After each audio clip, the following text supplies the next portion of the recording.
Chapter 81. Generally speaking, people who saw Zhe would feel fear, because the bloodthirsty aura on his body was too strong. Even the disciples of the martial arts aristocratic families didn't dare to provoke him. However, Hellion Vivian didn't have the slightest bit of cowardice. The corner of her mouth was half raised, and her voice was cold, not using, but cooperating. Young Master He is doing business. In the field of business, we always have to keep our partners a secret. Only then can we go far. Let's not talk about other things. Where's the money? Zhe curved his thin lips and raised his hand. The black cloth fell, and below it was a layer of silver ingots, an entire 100,000 taels. You can go look at the account book to see if it's this amount. Whoosh! Hellion Vivian lifted the black cloth, and her eyes were indifferent. Since young Master He said it's 100,000 taels, then it's 100,000 taels. Business is business. Zhe's fingers paused, and a trace of light flashed through his eyes. Seeing that she was about to leave, he couldn't help but ask, "Why didn't you tell them that you didn't rely on Grandmaster Zizun to climb up, but that you actually know how to make armaments?" Hellion Vivian's footsteps paused, and her long, shapely eyebrows wrinkled. She only gave Zhe 2 words, troublesome. Zhe felt deeply sympathetic when he heard this. It was because he was rather accomplished in the field of armaments that people would continuously come to the fine compound to bother him, telling him to go to the superior compound. As it happened, he wasn't interested in how high his martial chi was. If he had so much time, he'd rather earn a bit more money. Compared to the other young masters of the aristocratic families, he enjoyed the feeling of holding the world in his hands more. That's why the He family had no less than 10 big and small stores in the capital. However, he never thought of relying on armaments to make money. Until recently, when he received a letter and 3 armaments, he joined an armaments shop at the foot of the mountain. The difference between this armaments shop and other shops was that they didn't do quality goods, but rather wholesale. Didn't everyone want armaments? They could provide them. However, the quality of armaments was completely determined by the amount of money. If there was a lot of money, the quality of armaments would be good. If there was less money, the quality of armaments would be comparatively worse. Even if it was like this, it was still being fought over in the market because to martial artists, being able to obtain an armament that belonged to them was simply the most important thing under the heavens. Even the students of the White Academy were inquiring about their connections, wanting to get an armament from the shop. If they were to find out that the martial cultivator that they wanted to obtain came from the hands of the trash that they were talking about, who knew what kind of expression they would have? Furthermore, he didn't even own this shop. He was just working for that trash. Eyes curled his lips and his eyes lit up. This Hellion Vivian is quite interesting. Young master, who are you talking about? The manservant who just came in with the water widened his eyes. Please don't do anything in the academy. The old man will kill me. Zhe laughed. Young master, I only want to marry a wife. Grandfather sent me to the White Academy. Wasn't it to let me find a wife here? What are you afraid of? The page boy wanted to cry but had no tears. Old master said that you should find someone with a similar family background. He didn't say that you should find a good-for-nothing who was kicked out of the family. Kicked out of the family? Eyes stood up and paused. He turned his head and glanced at the page boy. Who was kicked out of the family? The page boy finished washing the handkerchief and handed it to his honorable young master. Who else could it be? Isn't it that hedonistic Hellion Vivian? The entire academy has heard that it was the 4 elders who saw that Hellion Jiaoer was being bullied. They weren't happy and jointly made the decision. General Hellion wanted to protect her, but he couldn't. Eyes took the handkerchief and laughed mockingly. Truly stupid. Stupid? Who was stupid? The page boy rubbed his head in confusion. In a corner of the academy, there were few people.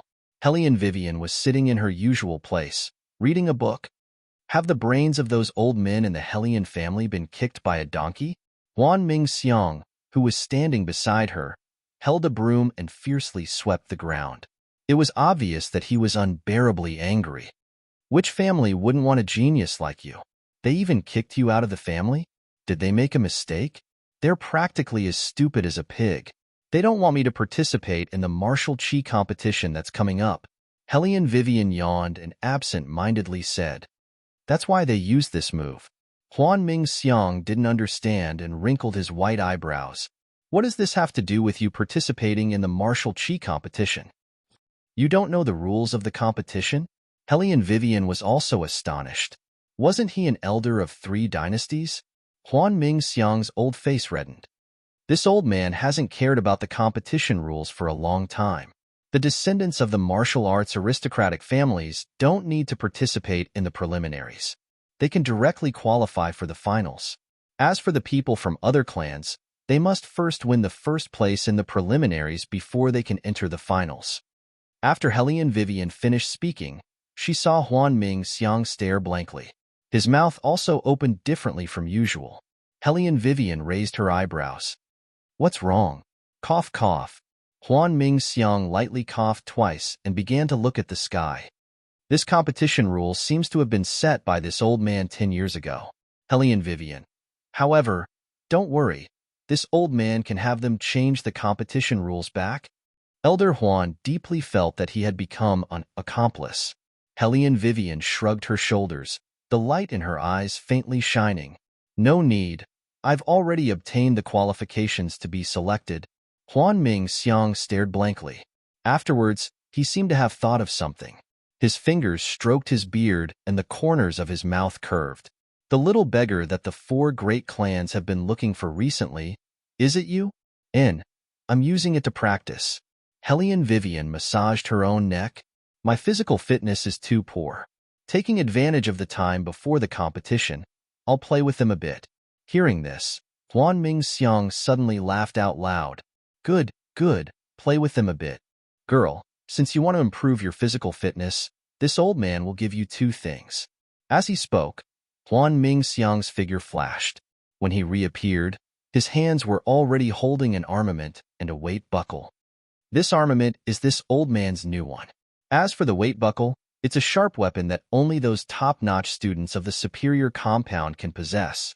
Not only can it hide your martial chi, when you take it off during the competition, you'll feel your body several times more relaxed than usual. I want the weight buckle. As for the armament. Hellion Vivian glanced at the armament, her expression unchanged. Elder Huan, you should take it back. Huan Ming Xiang stared blankly. This was the first time he'd seen a martial artist who didn't like armaments. Girl, don't look at this as a new armament. It's not inferior to the ones your master made. I know, it's just not suitable for me. How was she supposed to tell Elder Huan that this armament was made by her? All of its advantages and disadvantages, she was clearer than anyone else. Awkward. Huan Ming Xiang didn't expect to be rejected. He bitterly glanced at Hellion Vivian. Humph.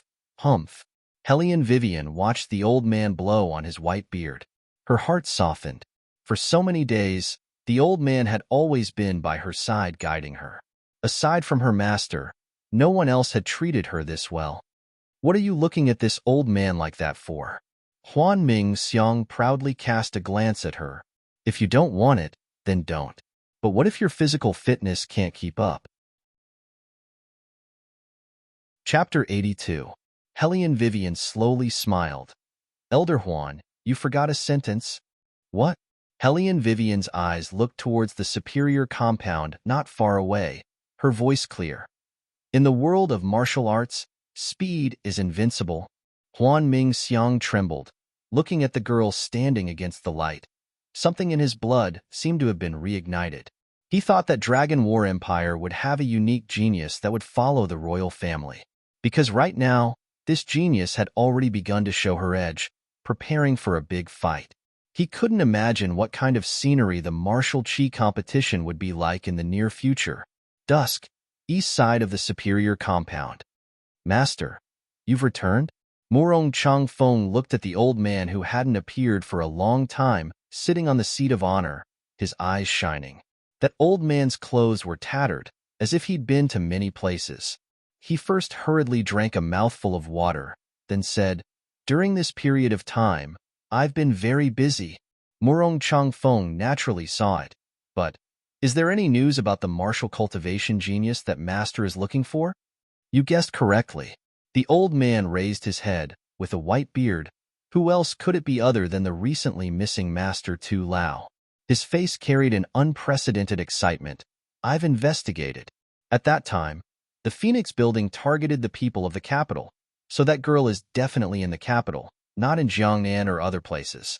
This time, I've come back, and as soon as I entered the capital, I heard that the martial chi competition would be held in advance.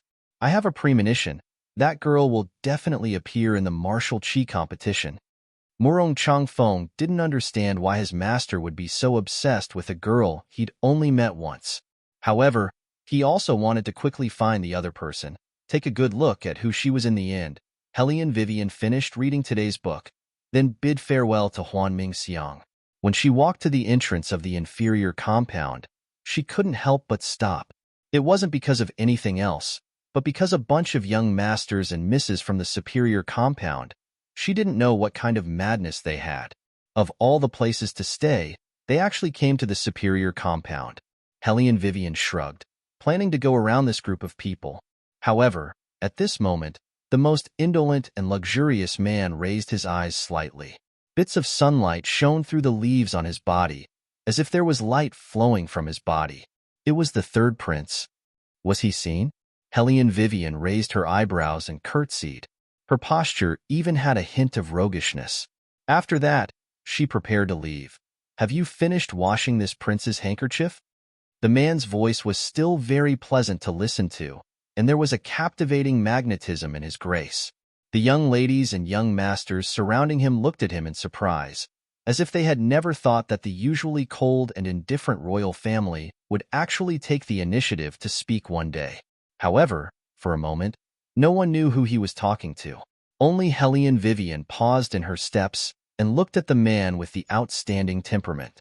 She saw that he was holding a teacup in his hand. His 10 slender fingers were like jade, and even his fingertips seemed to emit a faint light. His eyes didn't look at her. Instead, he lightly turned the teacup, and his voice was as indifferent as snow. Helian Vivian curved her lips into a smile. Even when facing such a powerful third prince, she didn't show the slightest bit of panic. I've finished washing it, but the wind was strong last night. I don't know where it was blown to. She was lying. Last night, she had sold that handkerchief to a merchant. Something that had been used by the royal family was originally a publicity stunt. However, she wasn't stupid enough to tell the owner of the handkerchief the truth. It was blown away by the wind? Beligaju pondered as he repeated this sentence. Then, the hand that was turning the teacup paused, and he ordered Eunuch Sun, who was waiting at the side, "Go get the item and let her see it." I'll go right away." Eunuch Sun accepted the order and walked out of the pavilion. When he passed by Helian Vivian, he gave her a meaningful look. Ever since he woke up this morning, he couldn't figure out his master's intentions.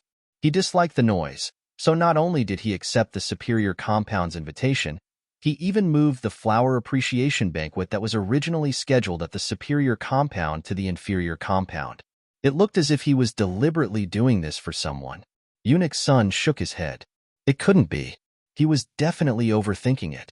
His Highness must have felt that the inferior compound was quiet, so he decided to come here on the spur of the moment. However, those young ladies from prestigious families didn't think so. Jealousy welled up in their hearts, and their faces were already dyed with unhappiness. Especially Helian Jiaoer. She clenched the teacup in her hand, and that pair of beautiful eyes was full of malice. She sat next to the man for so long, yet she didn't hear His Highness say a single word. This slut came and unexpectedly received this kind of treatment. Wasn't it because of the handkerchief that she previously asked for from His Highness? How come she didn't know before that this slut had so many tricks up her sleeve? Before, when she stuck to Murong Changfeng, it was only when she saw a girl close to Murong Changfeng. No matter what the occasion was, she would make a fuss. She was vulgar and hedonistic, just like a commoner in the marketplace.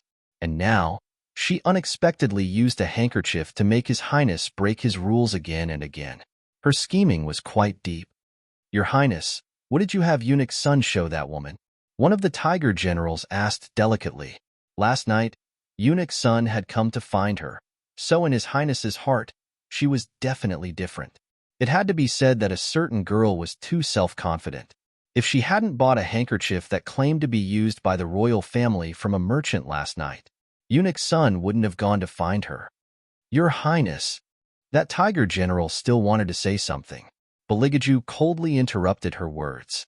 It's none of your business. These 4 words penetrated the ice in the bottom of her heart. That girl shrunk her feet, scared to the point that cold sweat came out. Rower. The Hellion Jower put her hand on the back of the girl's hand and gently patted it. She had a worried expression, but in her heart, she sneered. She was just a general's daughter, yet she had fantasies that she shouldn't have.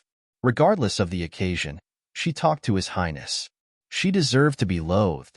Lu Ranru didn't know anything. She was moved to look at the Hellion Jower comforting her. She lightly bit her thin lips and shook her head.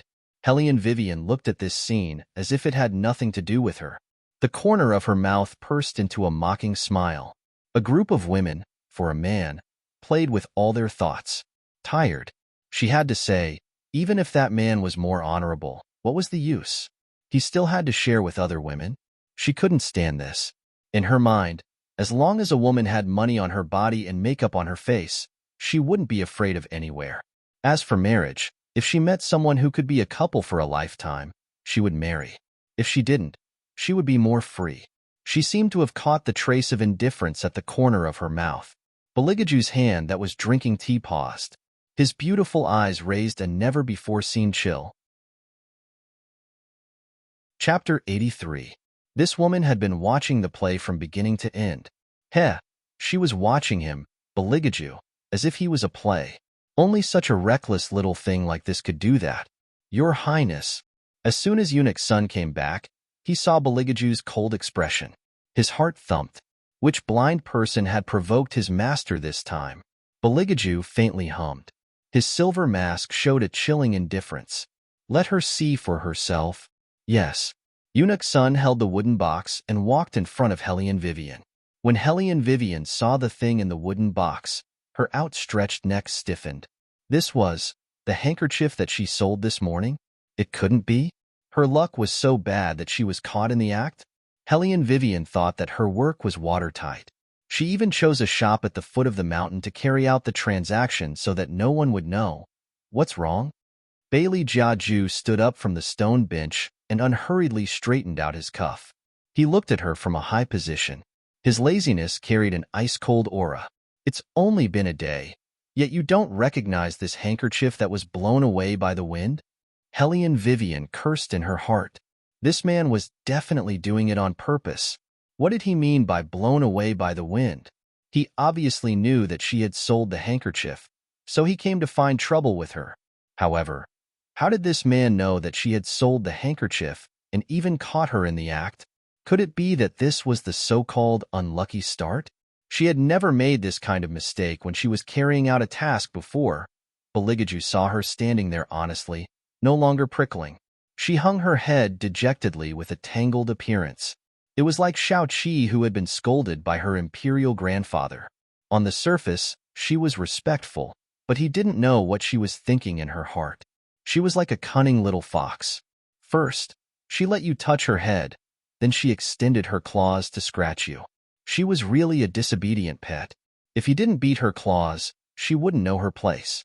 However, Beligaju didn't really want to polish his pet's temper. Wouldn't that be meaningless? Next time when you're washing the handkerchief, watch it carefully. Wait until there's no wind to dry it. Beligaju indifferently swept a glance at Hellion Vivian. He spoke as if he was speaking the truth. If it wasn't for Eunuch's son picking up this handkerchief, you wouldn't be able to keep that head of yours. Only she could do such a thing as to resell the item that he had given her to someone else. Eunuch's son was stunned when he heard this. Why was he the one who picked it up? It was obviously the royal family who ordered him to buy the handkerchief. Wei Wei was also puzzled at the side. She extended her hand and scratched her own head. In her heart, she was puzzled. Could it be that after she sold it, this handkerchief was really blown away by the wind? And then Eunuch's son picked it up? If that was the case, it was not surprising that she was caught. Sigh, it was all a matter of luck and aura. Who told His Highness to be a homosexual? She really couldn't compare to a homosexual. Thinking like this, Hellion Vivian felt much better. She raised her head and smiled. What His Highness said is right. Fortunately, it was picked up by Eunuch Sunday. Eunuch Sun was speechless. How come he didn't remember picking up a handkerchief? How come this Hellion family's eldest daughter could lie without blushing or skipping a beat compared to His Highness? Wait a minute, did His Highness just smile? Eunuch Sun rubbed his eyes with all his strength.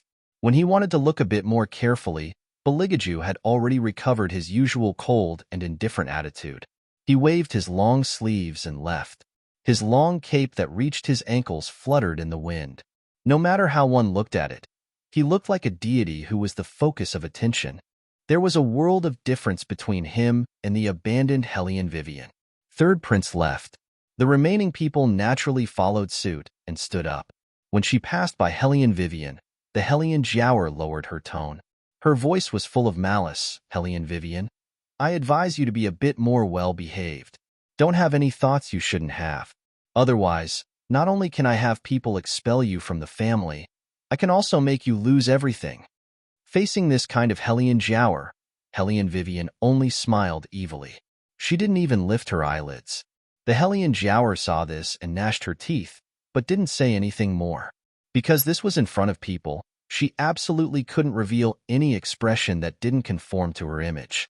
She quickly put on a gentle smile and softly instructed, Eldest sister, although you are no longer a member of the Hellion family, we are still sisters.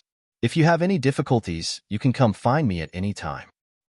The Hellion Jiaoer's words were completely meant for Beligaju to hear. Everyone knew that the royal family liked pure and magnanimous women. She said this to at least leave a good impression on His Highness.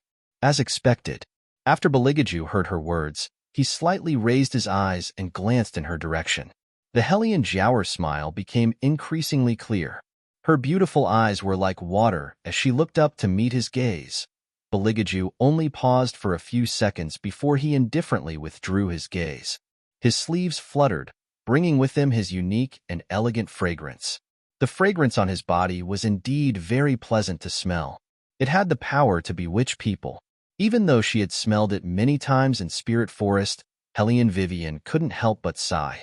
This was truly a man that could easily move the hearts of young girls. However, these young girls didn't include her. So when the Hellion Jiaoer showed off her self-satisfaction, she didn't take her seriously at all. Zhe, who hadn't spoken a single word from beginning to end, walked over with a strong aura. When he brushed past her, the corners of his mouth slightly rose. Hellion Vivian calmly stroked the white cat on her shoulder. She looked as if she didn't recognize the second young master of the He family. Ah, it's getting more and more interesting. Zhe's inexplicable words made the other young masters of the noble families look at him. What's getting more and more interesting? It's nothing. Zhe walked forward without taking his eyes off her. The tyrannical smile on his face didn't fade. In front of others, they had to pretend that they didn't know each other. This was their initial agreement. Only, he didn't think that Hellion Vivian would really do it. One had to know that if it was any other girl, they would have already taken the opportunity to climb into his bed. This Hellion Vivian was completely different from the rumors. Perhaps, she was really too infatuated with that heir of the Morong family? Ah, his He family wasn't inferior to the Morong family, right? Zhe slowly narrowed his brown eyes. If it wasn't for her face being so dark that he really couldn't bear to look at it, he might have gone to the Hellion family to send a betrothal gift. Let's wait a bit more. If the old man really wanted a granddaughter-in-law, then he'd just choose her. She wasn't noisy, and she could make money. Holding her in his arms should be just right. Perhaps he could first reveal his thoughts to his old man. It's decided. He didn't know what kind of expression the academy's students and that girl would have after hearing this news. He didn't really care about the former. As for the latter, he was very interested. Chapter 84. From then on, the news that He family's second young master wanted to marry Hellion Vivian spread throughout the entire White Academy in just one day's time. It was said that after old man He heard that He family's second young master had this kind of idea, he was so angry that he almost drove his most beloved grandson out of the family. How could the dignified He family's descendant marry a notorious good-for-nothing? This was simply a joke. "Your Highness, you don't know, but this academy has started to stir up trouble." While Eunuch's son talked about the gossip he heard, he shook his head. "You tell me, what kind of ability does that Hellion family's young lady have in the end? She's so dark and swarthy. Why would young Master Zay take a fancy to her?" Pa. The black chess piece fell on the chessboard with a crisp sound. Beligaju flicked his sleeves and stood up. His tall and straight back was as straight as a pine tree in Song Mountain. His indifference made people feel no warmth at all. Eunuch's son was dumbstruck. His hand that was pouring tea froze in midair. Just now, His Highness was angry? Why? Eunuch's son started to recall what he did wrong again. Could it be that it was because he took the superior compound's invitation without permission? That's not right. His Highness clearly also agreed to go. Then what else was there? Eunuch's son racked his brains, but still couldn't figure out the problem. Nangong Lai, who was nestled outside the academy, laughed evilly. Someone actually didn't open their eyes and touched the pet he's recently been interested in. Ah, I really want to end this quickly and go back to see what he'll do. Senior priest, who are you talking about? The minister looked puzzledly at the genius priest who was in the middle of a divination and slightly raised his eyebrows. Can it be that if we find him, we can solve this drought? Nangong Lai heavily coughed twice. Only now did he remember that he was still in the middle of a divine prophecy. He waved his hand and continued to chant. In the inferior compound's ancestral hall, Hellion Vivian was as usual. As usual, she was lying on the wooden table and fiddling with those armament components. The surrounding students all used pensive gazes to look at her, whispering and pointing. Hellion Vivian wrinkled her eyebrows and lifted her gaze. Only then did those people quickly stop talking. They also didn't know why, but when they met this good-for-nothing's gaze, they would subconsciously feel afraid. Hellion Vivian didn't have any other intentions. She just wanted to know what was going on with this group of people. They were unusually excited today. But before she could ask, someone came in from outside and said that the third prince wanted to use a handkerchief. The one that had been blown away by the wind should have been washed. Hellion Vivian understood that people with mysophobia had a sense of ownership over their personal belongings. Therefore, this time, Hellion Vivian didn't sell the handkerchief. After earnestly washing it, she took the handkerchief and followed an ing to the superior compound. The winter bamboos were faint, the green orioles were chirping, and the fog was rising. Under the arch bridge carved from white jade, there was a pool of spring water. In this kind of weather, not only did it not emit any coldness, it was actually hot. Needless to say, there should be some kind of spring nearby. As expected, the third prince was a person who knew how to enjoy life. His Highness just entered the palace to accompany the retired emperor and drank a bit of wine. Right now, he's still resting inside. Miss Hellion should eat some pastries first. I'll go report right away. An ing placed Hellion Vivian on a carved sandalwood chair in the outer room. Next to the chair was a small wooden table. On the wooden table were all kinds of pastries and nuts. The arrangement was very delicate and pleasing, yet there was no sign that anyone had touched them. Next to the fruit platter was a purple clay teapot. The handle of the teapot was carved with a lotus. The workmanship was very particular. Under the teapot was a small heater. The fire in the heater wasn't very big, just enough to keep the temperature of the water hot.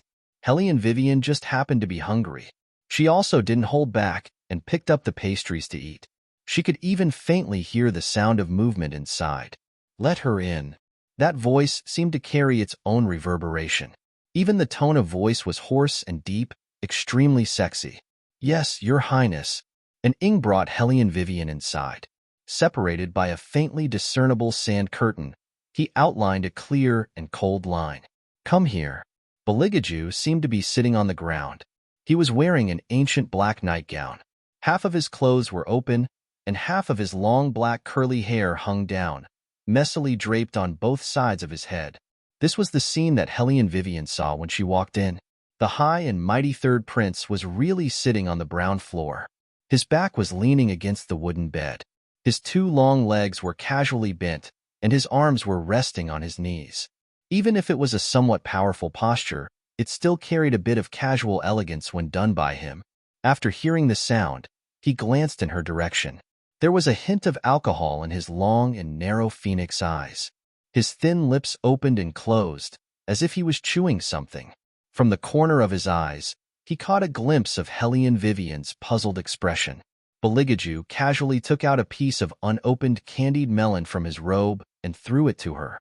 His tone was indifferent as he said, "Eat." So he was eating candied melon. But Hellion Vivian looked at the thing in her palm, and then looked at the man who was tugging at his collar. She was very sure that the royal prince was most likely drunk. Otherwise, as cold and aloof as him, he would never throw the snacks that he carried with him to share with others. Bailey Jiaju saw that she didn't eat the food he gave her. His apathetic and tranquil line of sight slowly swept over her face, as if he was trying to identify her for a moment. Then, he said in a completely unrelated manner, "Don't call me your highness." After a pause, he said with a trace of displeasure in his deep voice, "Everyone calls me that. Did you guys discuss it?" Hellion Vivian. He was really drunk. His highness when drunk was a little too cute. Hellion Vivian looked at him with bad intentions. "I'll help you up first." In a while, when there was no one around, she could take off the silver mask on his face and take a good look at what he looked like. Unexpectedly, Beligaju indifferently brushed her aside. He touched his forehead, and there was a strong sense of vigilance between his eyebrows. "Go and get some water." His voice had a slight hoarseness, like the timbre that flowed out of an expensive cello, with an elegant and deep texture. As expected of the third prince, even if he was drunk, he would not be manipulated by anyone. Even the aura of a superior that he was born with was becoming more and more obvious. He would definitely not be careless when ordering people around. Pouring a cup of water was just a matter of convenience.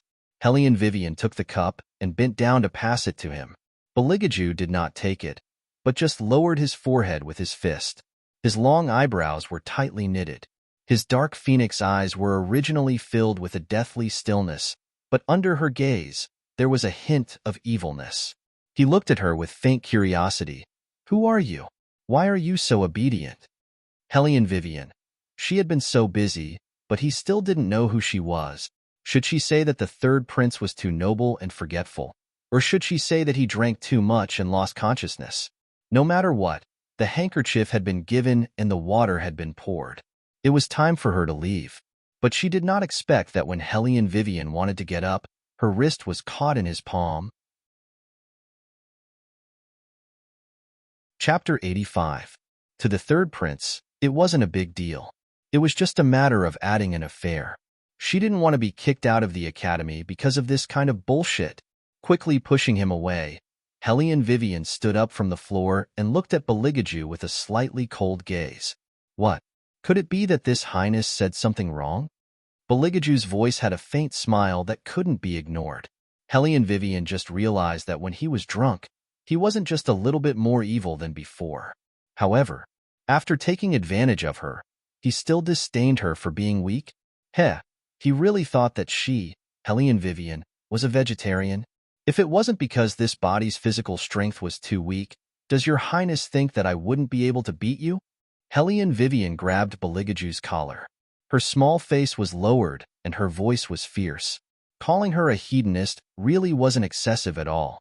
Beligaju clearly didn't like the words she used. His long eyebrows faintly wrinkled. This little fox's mouth was really only suitable for kissing. He rubbed his forehead with a headache and said in a cold voice, "Don't worry, I'll take responsibility." What she was discussing with him wasn't the problem of taking responsibility or not. Okay. Moreover, even if she really got married, she wouldn't marry someone who turned into a wolf after getting drunk. Who said that you'll take responsibility? Hellion Vivian coldly threw away the outer garment that was messed up by him. This way, she would appear more dignified. Just now, the outer garment was messed up by him. Anyone with a discerning eye would know what happened with one look. Beligaju only thought that she was throwing a tantrum. Regardless of whether a woman was smart or not, once they had a temper, they wouldn't be rational enough. They had already kissed. Other than making him take responsibility, did she have a better way out? Even the Hay clan was properly dealt with by him after a round of drinking. Why was this woman still angry at him for something so obvious? Someone as noble as Third Prince simply didn't understand. From Wei Wei's point of view, being kissed by someone didn't necessarily mean that the other party had to take responsibility, even though in the truest sense, her first kiss had been snatched away. Wei Wei's heart was also angry, but she wasn't a girl from ancient times. Reputation, compared to her, simply didn't count for anything. Besides, if a man likes a woman, then the first characteristic of a man should be respect for her. It was obvious that the third prince was more interested in her, not to mention that he had drunk wine. If it wasn't for the fact that the timing wasn't right, she would have had the urge to cripple his hands. Your Highness. When Eunuch Sun came in, he saw this scene. The two of them, one standing with fire in his eyes, the other sitting in a cold and noble manner. The way they looked at each other was a little strange. Beligaju faintly hummed, as if he was still being tortured by the alcohol. His nasal voice was a little heavy. Eunuch Sun exclaimed, "Your Highness, why are you drinking? Don't you know that your body can't drink? Did you do something to provoke the retired emperor again?" Eunuch Sun's guess was correct. Bailey Jiaju had indeed provoked retired emperor. It was only because Bailey Jiaju had raised a request that made retired emperor very angry, that retired emperor, in a fit of anger, made retired emperor's imperial grandson, who he clearly knew couldn't drunk, until he collapsed. Miss Weiwei. Eunuch Sun carefully looked at Hellion Vivian's expression. He leaned over and whispered, "His Highness didn't do anything to you? After he drinks, he'll always be very strange. For example, he would wickedly ask people to get out and then get in again. In short, he wasn't like his usual master at all." Hellion Vivian chuckled twice in her heart. Sure enough, it was because he was drunk. Eunuch Sun, if the royal family gets drunk again, you can finally find a man. Maybe he'll be happy and reward you with some gold, silver, and jewels. Eunuch Sun didn't understand this time. Find a man for what? His Highness only liked to make people roll around. This had never been differentiated between men and women. Because the third prince, Hellion Vivian raised her thin lips. Each word was like a ruffian, needs to be suppressed. After throwing down these two words, Hellion Vivian left. Missing her first kiss and losing her outer garment, she looked more ruthless than ever. The queen's aura that had been restrained by her all year round was inadvertently exposed in that instant. When Eunuch Sun heard the two words, needs to be suppressed, his mouth opened wide.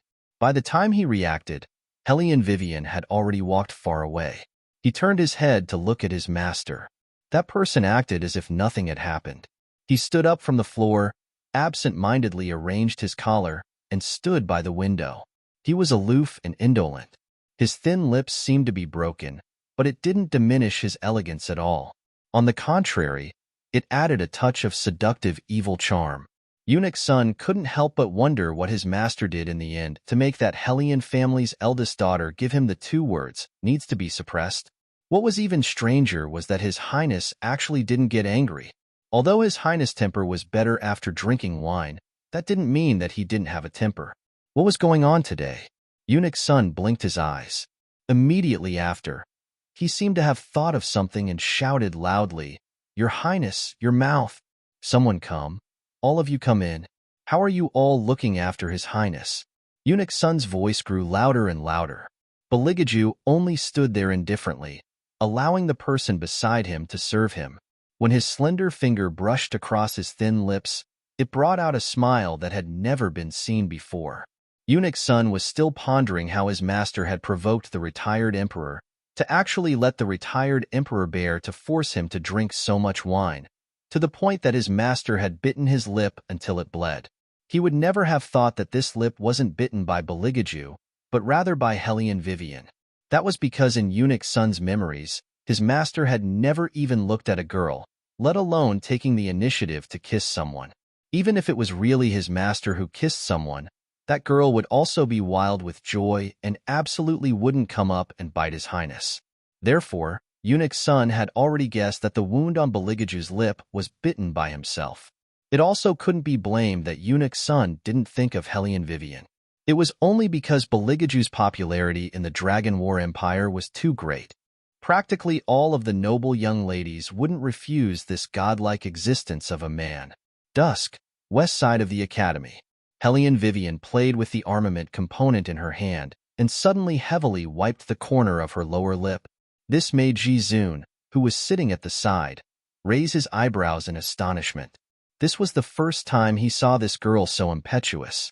As if she was aware of her own impetuousness, Hellion Vivian heavily closed her eyes. When she opened them again, they were full of clarity. "Master, what did you just say? Can you say it again?" Ji-zoon heavily coughed twice. "Master received news from the palace today. The consort selection is estimated to be brought forward. Originally, the retired emperor wanted to see the results after the martial chi competition, but now the palace is a bit busy. In addition, he also has a satisfactory candidate in his heart, which is your younger sister. In the evening, he will come to White Academy to confirm his future granddaughter-in-law. You are also a selected beauty, so you still have to go eat a banquet." Chapter 86. Okay. Hellion Vivian casually shrugged her shoulders. In any case, eating one meal is eating 2 meals is also eating. It's only a formality. The earlier it ends, the more she can concentrate on preparing for the martial chi test. Ji-zoon didn't know what she was thinking. After looking at Hellion Vivian for a while, he loudly stood up. "Disciple, you can rest assured. Even if the third prince doesn't choose you, there are still other young masters at the banquet. If it really doesn't work, then the Hay family's kid is also fine. I'm not interested in getting married right now." Hellion Vivian laughed. Pushing the parts in her hands, a first-rate armament was made. This armament was clearly different from other armaments. It was made of a completely black material. When it was formed, it was only the size of a palm. However, when it was fully unfolded, it was a scythe that only the Grim Reaper in comics would carry. It was extremely cool and handsome. The blade also revealed a cold elegance, as if it was looking down on all living things. Life and death, it was completely demonic. Seeing that armament, Ji-zoon's eyes lit up.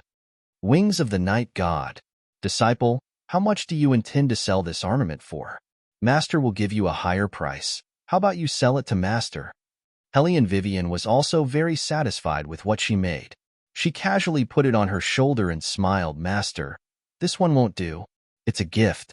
As for the rest, Master can choose whichever one you like." "Okay." Ji-zoon's expression clearly carried a trace of disappointment. However, there was no use for the Wings of the Night God by his side. He was already old, and simply couldn't control such a destructive armament. Rather than letting such a good treasure stay in the shop and get stained with dust, he might as well put it into the hands of a suitable person. Only, he didn't know why, but when he first saw this armament, the first thing he thought of was actually that icy brat who was currently choosing a concubine.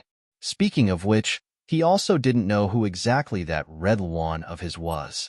These past few days, he observed the stars every day and night, but he still couldn't guess the reason why. "Master, I'm leaving." Hellion Weiwei's finger moved to the side. That sickle seemed to have been triggered by some mechanism and quickly closed together, lying quietly in the palm of her hand. Ji-zoon looked at her cold back and shook his head again. If only his disciple could grow a little whiter.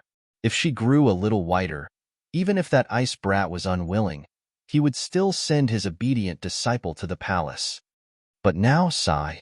The Grandmaster heaved a long sigh. He only hoped that his dear disciple would not be maliciously belittled by those people at tonight's banquet. Before nightfall, the academy was bustling with noise. In order to welcome the arrival of the retired emperor, lanterns were hung everywhere. Even the commerce courtyard was bustling with activity. Previously, Minister Jing had already been thrown into the heavenly prison. With the return of Headmaster Tu Sufeng, the entire banquet was filled with a strong academic atmosphere. It was obvious that the latter was much more elegant than the former. Hellion Vivian wasn't in a hurry to go to the banquet. As usual, she didn't dress up and asked her little brother to come out. With a lazy expression, she stood under a locust tree and yawned. When Beligaju, who had returned to his student attire, appeared, he saw this scene. After confirming that there was no smell of alcohol on his body, he walked over and said in an indifferent tone, "What's the matter that's so urgent? En? You've come?" For a moment, Hellion Vivian felt that this man's voice was too familiar. It was so familiar that she couldn't remember where she had heard it before. Bailey Jiaju hummed in agreement. The demonically cold light in his eyes fell on her thin lips. This made Hellion Vivian recall the kiss that happened this evening at the third prince's place. She clearly knew that this matter wouldn't be known by anyone, but Hellion Vivian inexplicably felt somewhat guilty. She avoided his gaze, took out a black bracelet from her bag, and threw it to him. "Try it. It's the armament I promised to make for you." When Beligaju saw that armament, his eyes faintly flashed with a ray of light. Only, that ray of light was hidden too deep, so deep that only he knew. "Such a small thing. Do I have to buckle it on my wrist?" The man pretended to be puzzled as he asked. Hellion Vivian smiled. "Press the small button on its left side." Beligaju cooperated and did as he was told. A black sickle as tall as a person appeared in the boundless moonlight. "This is—" Beligaju raised his eyebrows.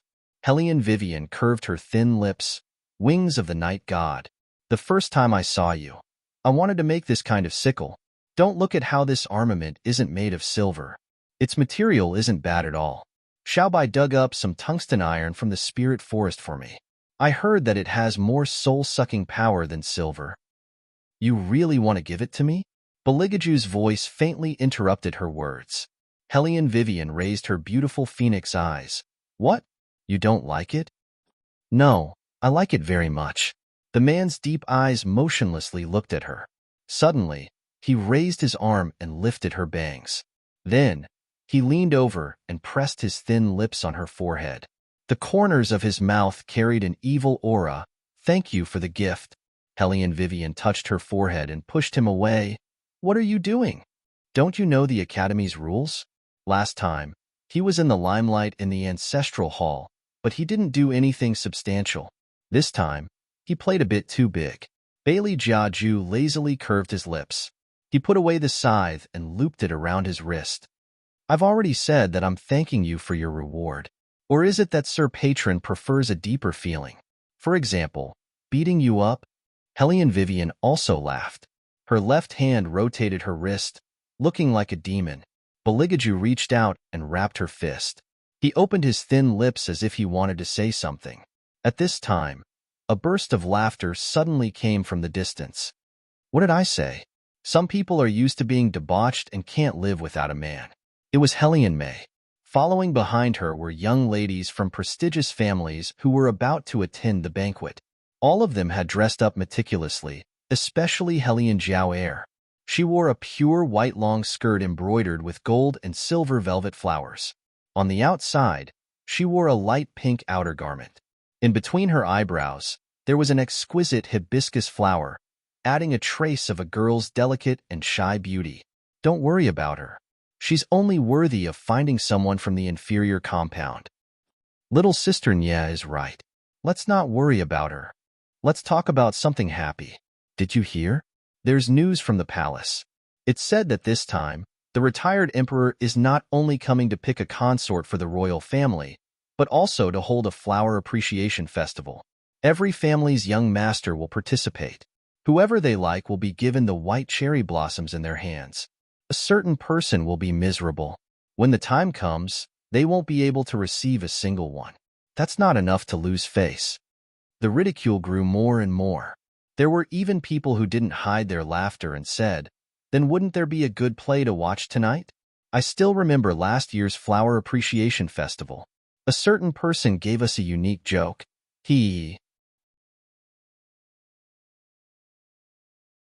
Chapter 87. If they didn't mention it, Hellion Vivian would have almost forgotten what she had encountered at the Flower Appreciation Festival. In the Dragon War Empire, the annual Flower Appreciation Festival was the most anticipated festival for young girls. Because on this day, all the young masters from influential families would hold a white cherry blossom and give it to the young girl they admired. At that time, Hellion Vivian had just reached marriageable age and had the fantasies that all young girls would have. She hoped that her future husband would give her a white cherry blossom. In order to be more beautiful on that day, she even threw away her self-esteem and took the initiative to ask for money from Madame Sue. She still remembered the sarcastic remarks of those people around Madame Sue. They said, "No matter how well you dress, You're still just a poor and pedantic person. Hellion Vivian clenched her hands. She had no choice but to swallow the anger in her heart. No matter how hedonistic the rumors made her out to be in the capital, only she knew that she had to look at other people's faces in the manner. She was afraid that Morong Changfeng would forget to bring a white cherry blossom, so she called out the servant by his side and asked him to deliver a letter to her. Who knew that not only did the servant not deliver it, he even ordered someone to read the letter out loud. All the young masters and young ladies from influential families who attended the Flower Appreciation Festival all knew the contents of the letter. The originally bashful young girl's thoughts were exposed in front of everyone's eyes. The men looked at her with disrespect and licentiousness in their eyes. The young girls held their fans and laughed together. She still remembered Hellion Jiaoer's smiling eyes at that time. She curved her red lips and said to her eldest sister, "You must not bear grudges against Lord Morong." He also didn't think that he would attract so many people to watch. At that time, she was young and couldn't think straight. It was obvious that someone had tampered with it, causing her reputation to be tarnished. And at that time, Morong Changfeng didn't say anything. He only stood there and coldly smiled. It was as if he felt disgusted just by looking at her. Hellion Vivian just stood there and watched everything in a daze. Everyone roared with laughter and mocked her as if they were looking at a clown.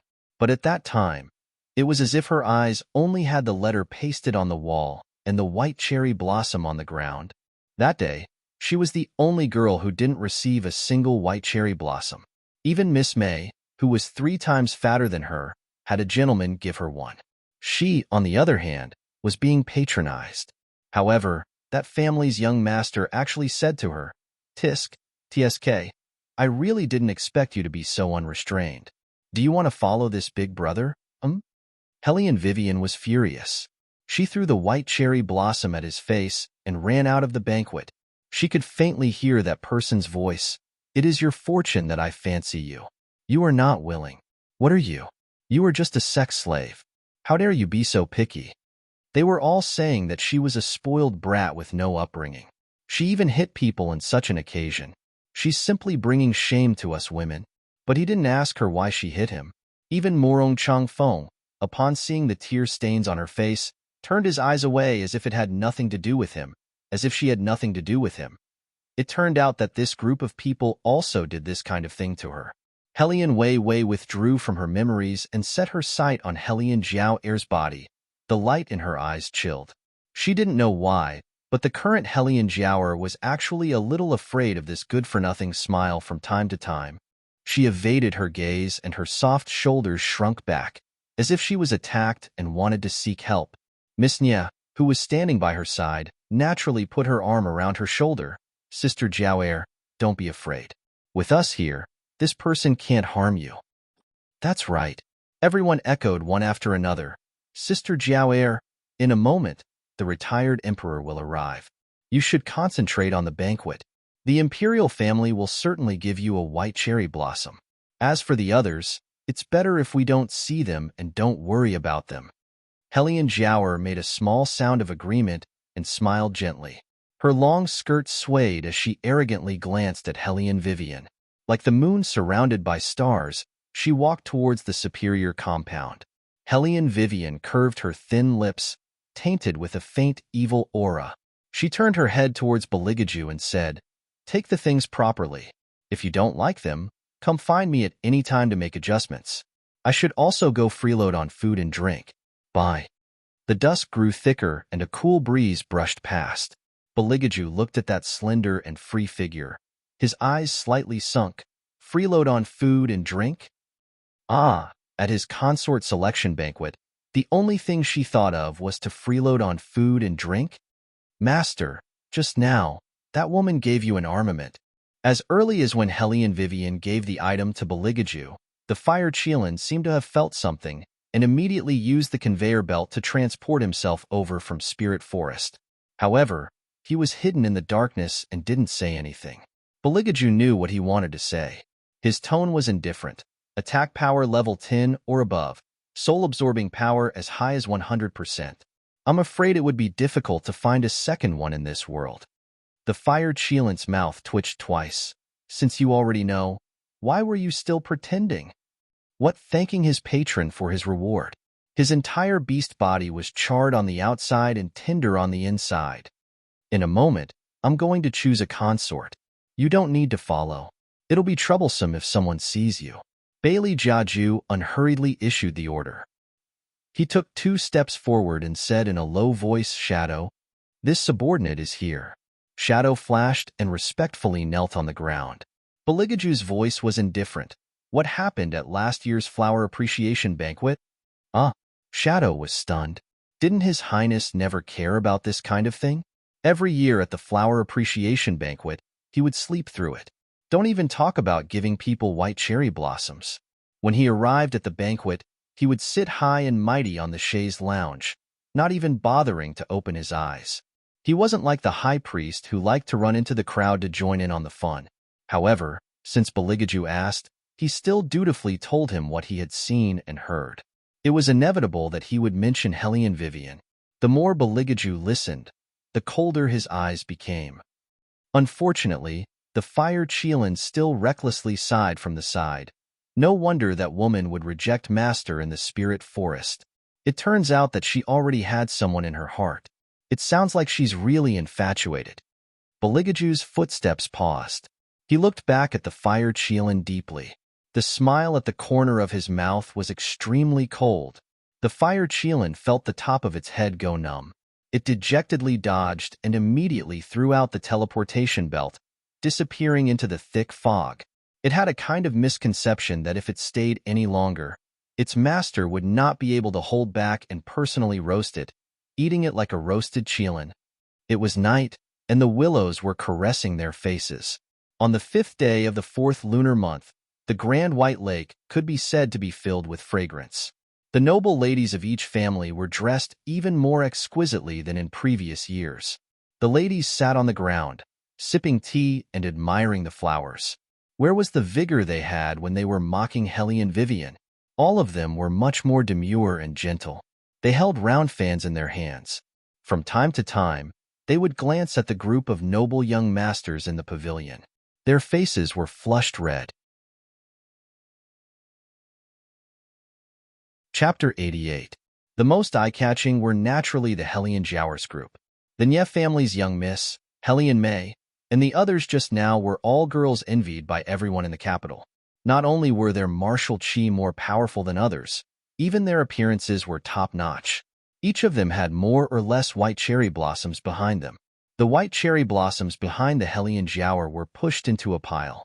Carefully counting, there were more than a dozen blossoms.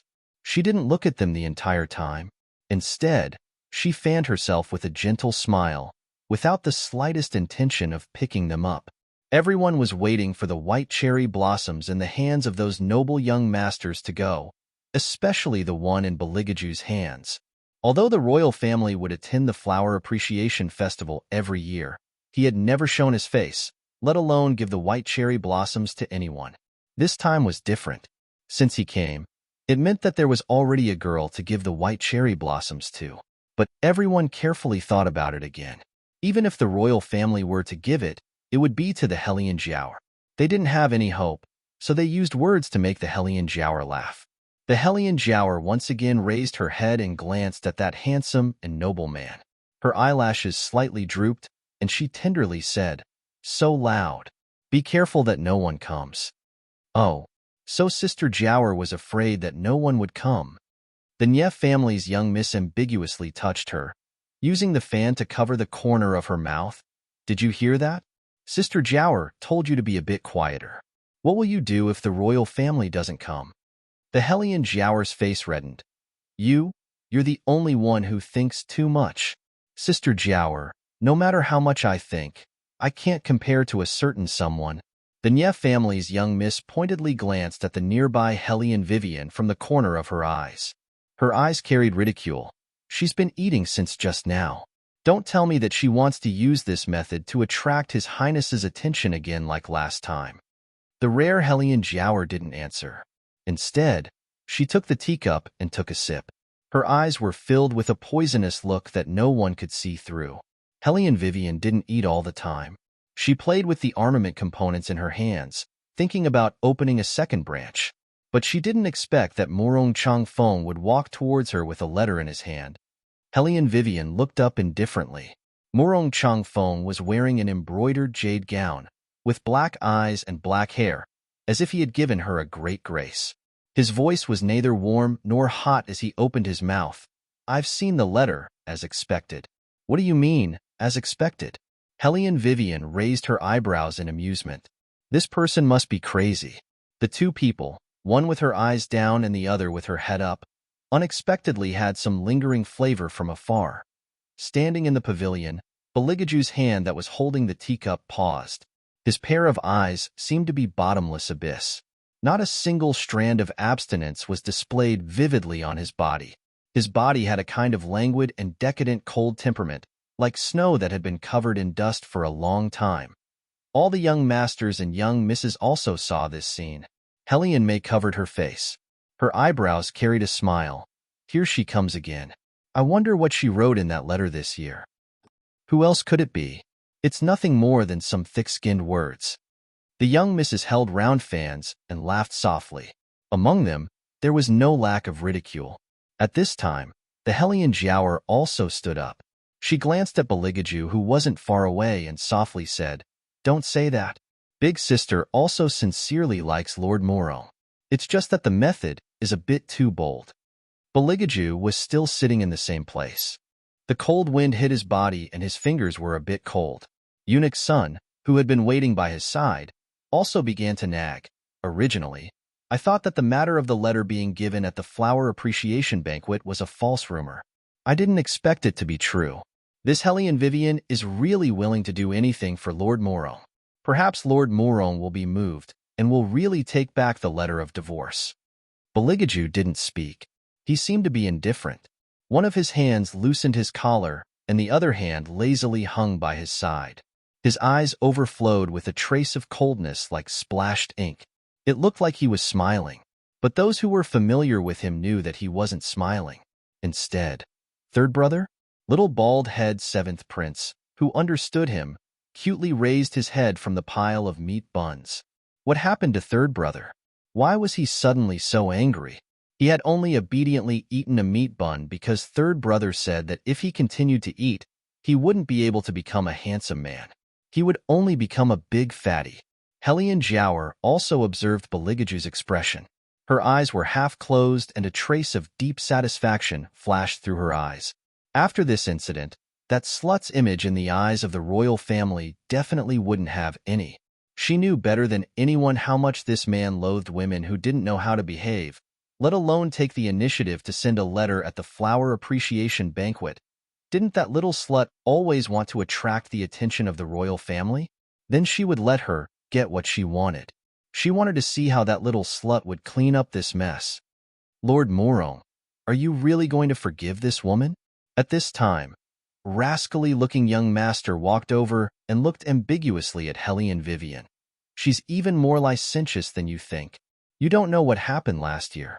When she saw that you didn't give her any cherry blossoms, she directly stuck to this young master. This young master thought that she was ugly and said a few words to her, but she was good and threw a punch at me. She's so thick-skinned that she can be. Bang!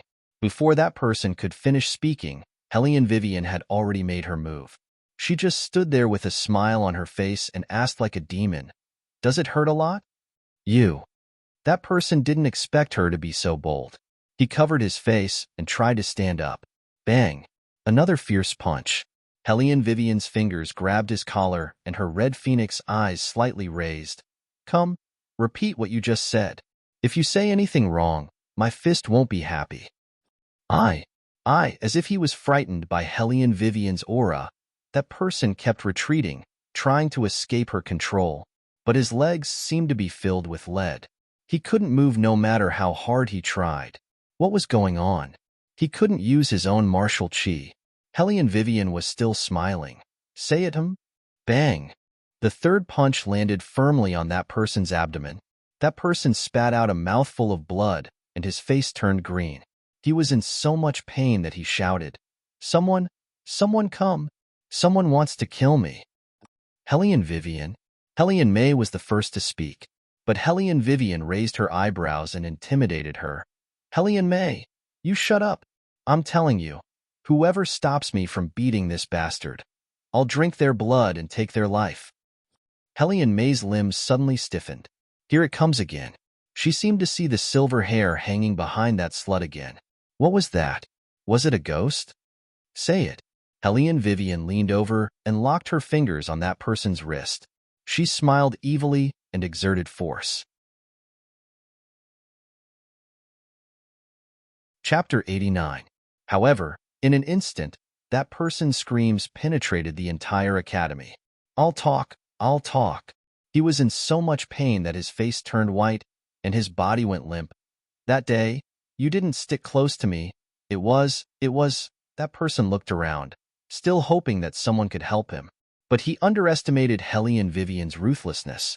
He even underestimated Beligaju's presence. The royal glanced over, and those who wanted to help could only obediently retreat. That person had no other choice and heavily closed his eyes.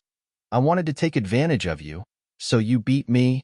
Hearing this, everyone was in an uproar. Looking at Hellion Vivian, the light in their eyes was different from before. Even Morong Changfeng's eyes flashed with a trace of astonishment. He actually didn't know that the situation that day would be like this. Inexplicably, his heart softened. She had suffered so much because of him? Should he follow her wishes and give her a white cherry blossom? Morong Changfeng thought of this, and just as he opened his mouth to call, Vivian, Hellion Vivian suddenly smiled and coldly interrupted him. Lord, the letter in your hand wasn't written by me.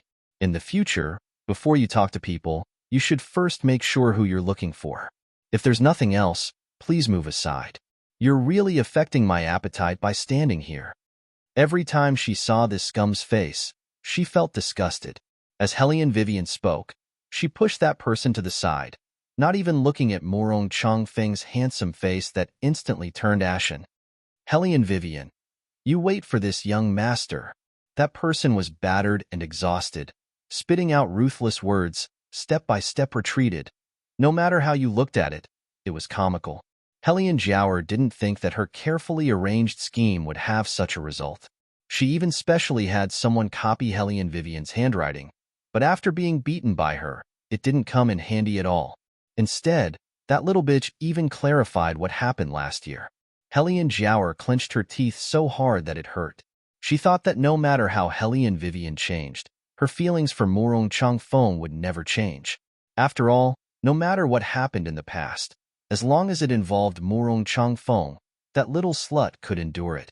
But now, if it wasn't for the fact that her face was still the same as before, Hellion Jiaoer would have suspected that Hellion Vivian was a completely different person. This Hellion family's young lady is really ruthless when she hits people. Eunuch's son patted his own chest. My heart is trembling along with her. Beligaju faintly hummed in acknowledgement. Looking at the ruthless and ruffian figure not far away, a trace of a smile seemed to flash across his eyes. Eunuch's son blinked. Was it his imagination? Why did he feel that his master's mood seemed to be better than before? Hellion Vivian, don't regret it. On the other side, it seemed like a long time had passed before Morong Changfeng found his own voice. He fiercely waved his sleeves. Because of his excessive anger, his jawline was taut. That pair of deep eyes seemed to have been cut open, unexpectedly bringing out a sense of loss. He probably didn't expect that she really didn't like him anymore. He always thought that her behavior during this period of time was merely to play hard to get. But after listening to her words today, Morong Changfeng realized that she was mocking him. In the past, it was clear that wherever he went, that pair of eyes filled with adoration would follow. Now that it was gone, Morong Changfeng not only didn't relax like he imagined, but instead felt that there was a large stone pressing down on his chest, making it hard for him to breathe. Some of the aristocratic family's young misses who adored Morong Changfeng couldn't bear to watch anymore. They said sourly, "Who does she think she is? She's just a waste." Whether that letter was written by her or not, let's not talk about it. Lord also received the letter before walking over. Otherwise, Lord wouldn't even look at her. She's still so self-righteous, really enough. Who says she isn't? You see her appearance just now. She really lives up to the words hedonistic and vicious. You all just wait and see.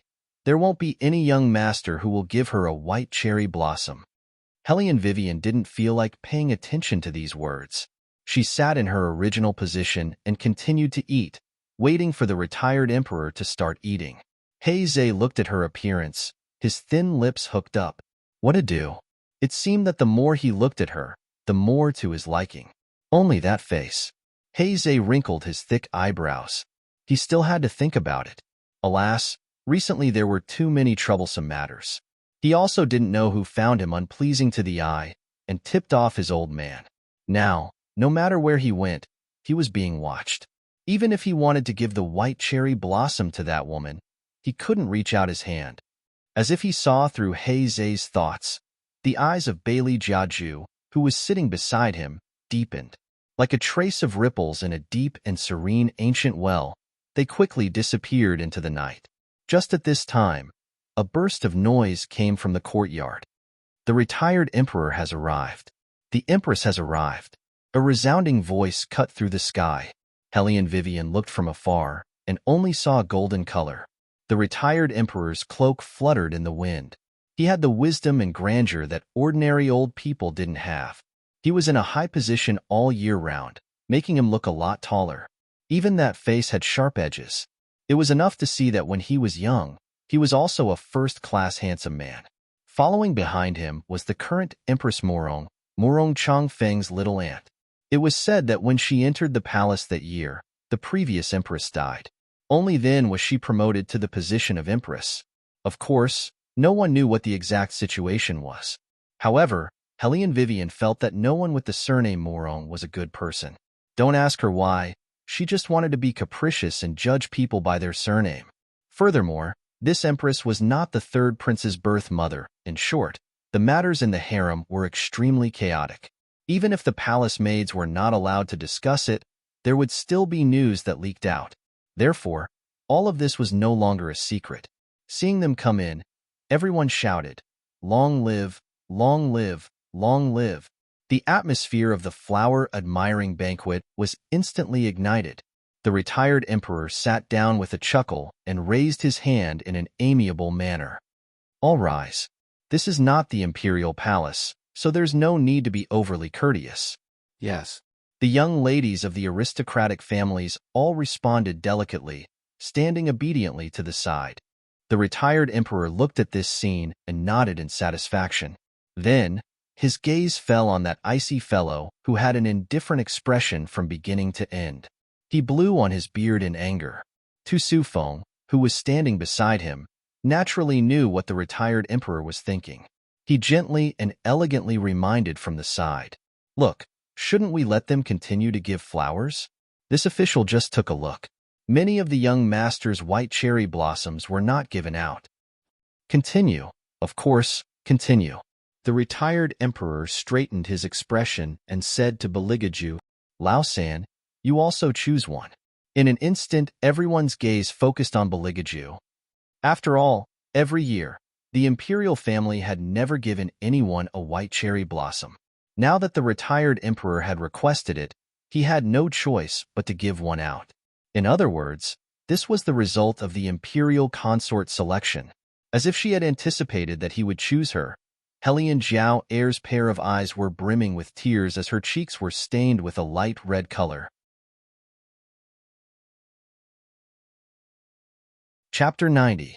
Hellion Vivian had an indifferent expression on her face.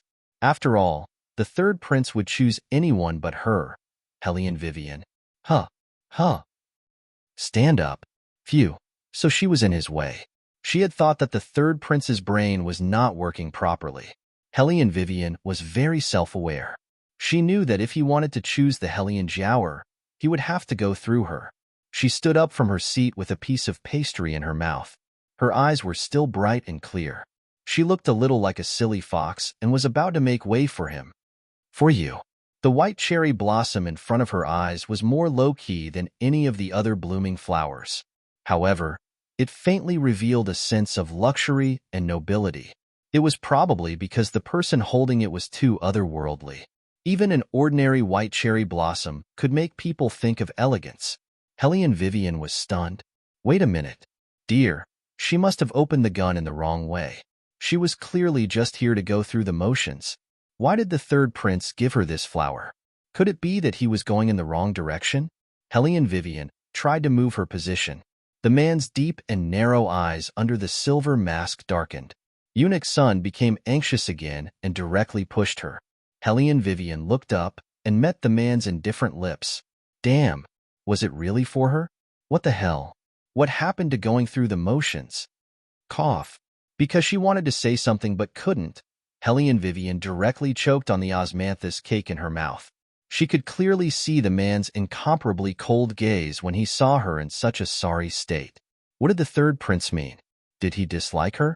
He disliked her and even gave her a flower. Lao San, the Emperor Emeritus's expression completely changed when Beligaju stopped in front of Hellion Vivian. Beligaju didn't change. He leisurely brushed off the non-existent dust on his body and said in an indifferent tone, "If you have to choose one, then choose her." What?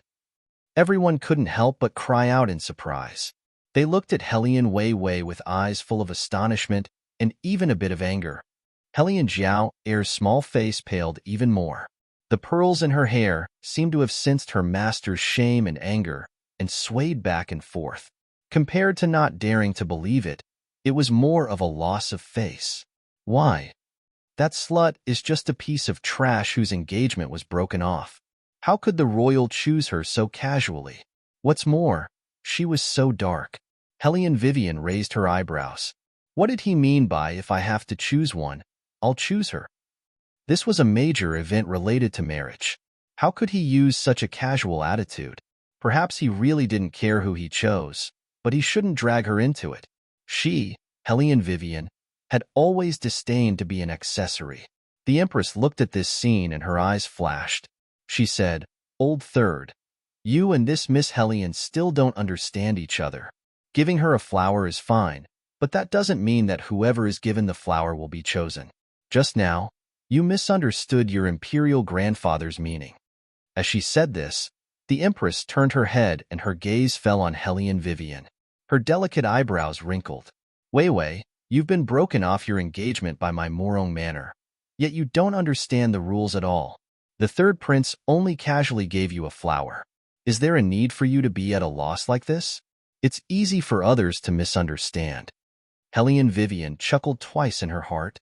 This woman planned to push all the blame onto her so that the third prince could choose someone else. However, this time, she was very willing to cooperate with the other. Her thin lips curved.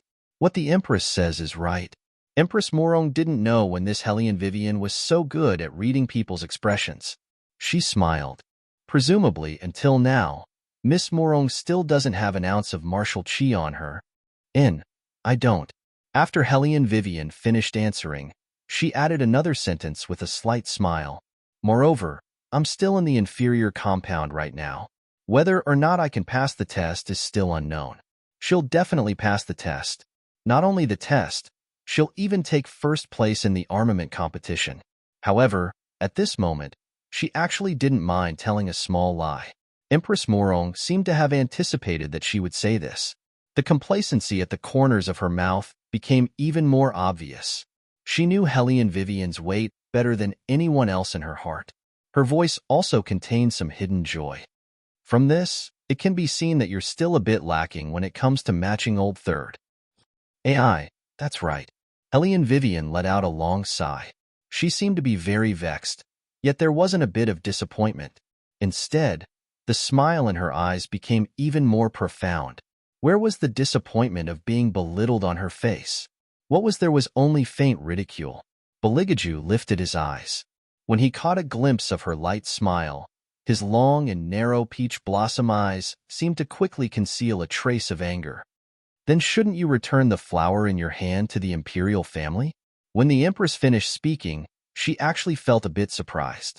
This girl was actually so cooperative with her? This time, Hellion Vivian's answer was even faster. Her voice spread throughout the entire courtyard. Of course, these two words were crystal clear. After she finished speaking, she delivered the white cherry blossom to Beligaju's hand. She looked at the Empress with even more ridicule in her eyes. It was obvious that they looked down on her. It was also obvious that they felt that she wasn't a good match for their precious son. What they wanted had never been a woman. Rather, they wanted the military power that this woman represented. The person who held the military power was the daughter-in-law they wanted. As for her, to them, she was nothing more than a good-for-nothing who had her engagement broken off. The reason why she was so cooperative with the Empress was because she didn't want to marry. She had never thought about marrying anyone. Even if she wanted to marry, she would definitely not marry someone like Beligaju. It wasn't that he wasn't good.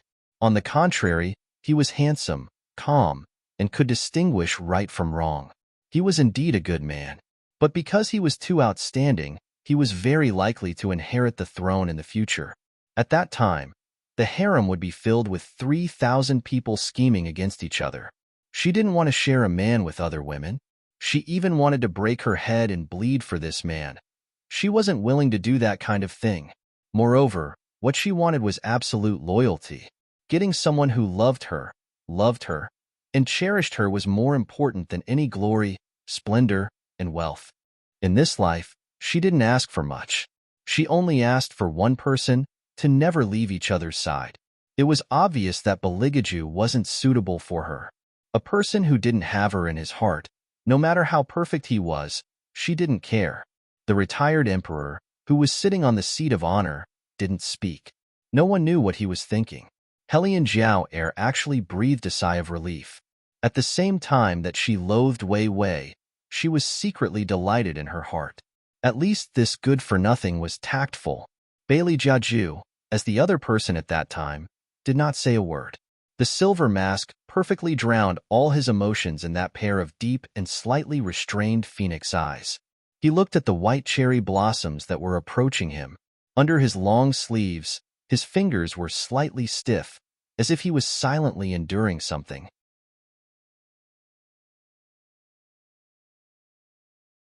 Chapter 91. Old Third. Miss Helian has already extended her hand. You should take the flowers. After all, gifting cherry blossoms is not a small matter. Empress Morong looked at Beligaju. Her tone carried discussion. Fortunately, Wei Wei is a sensible child. She knows that you have never participated in the Flower Appreciation Festival and don't know the meaning of these white cherry blossoms. After she finished speaking, she looked at Helian Vivian and smiled. Right? Wei Wei. Right.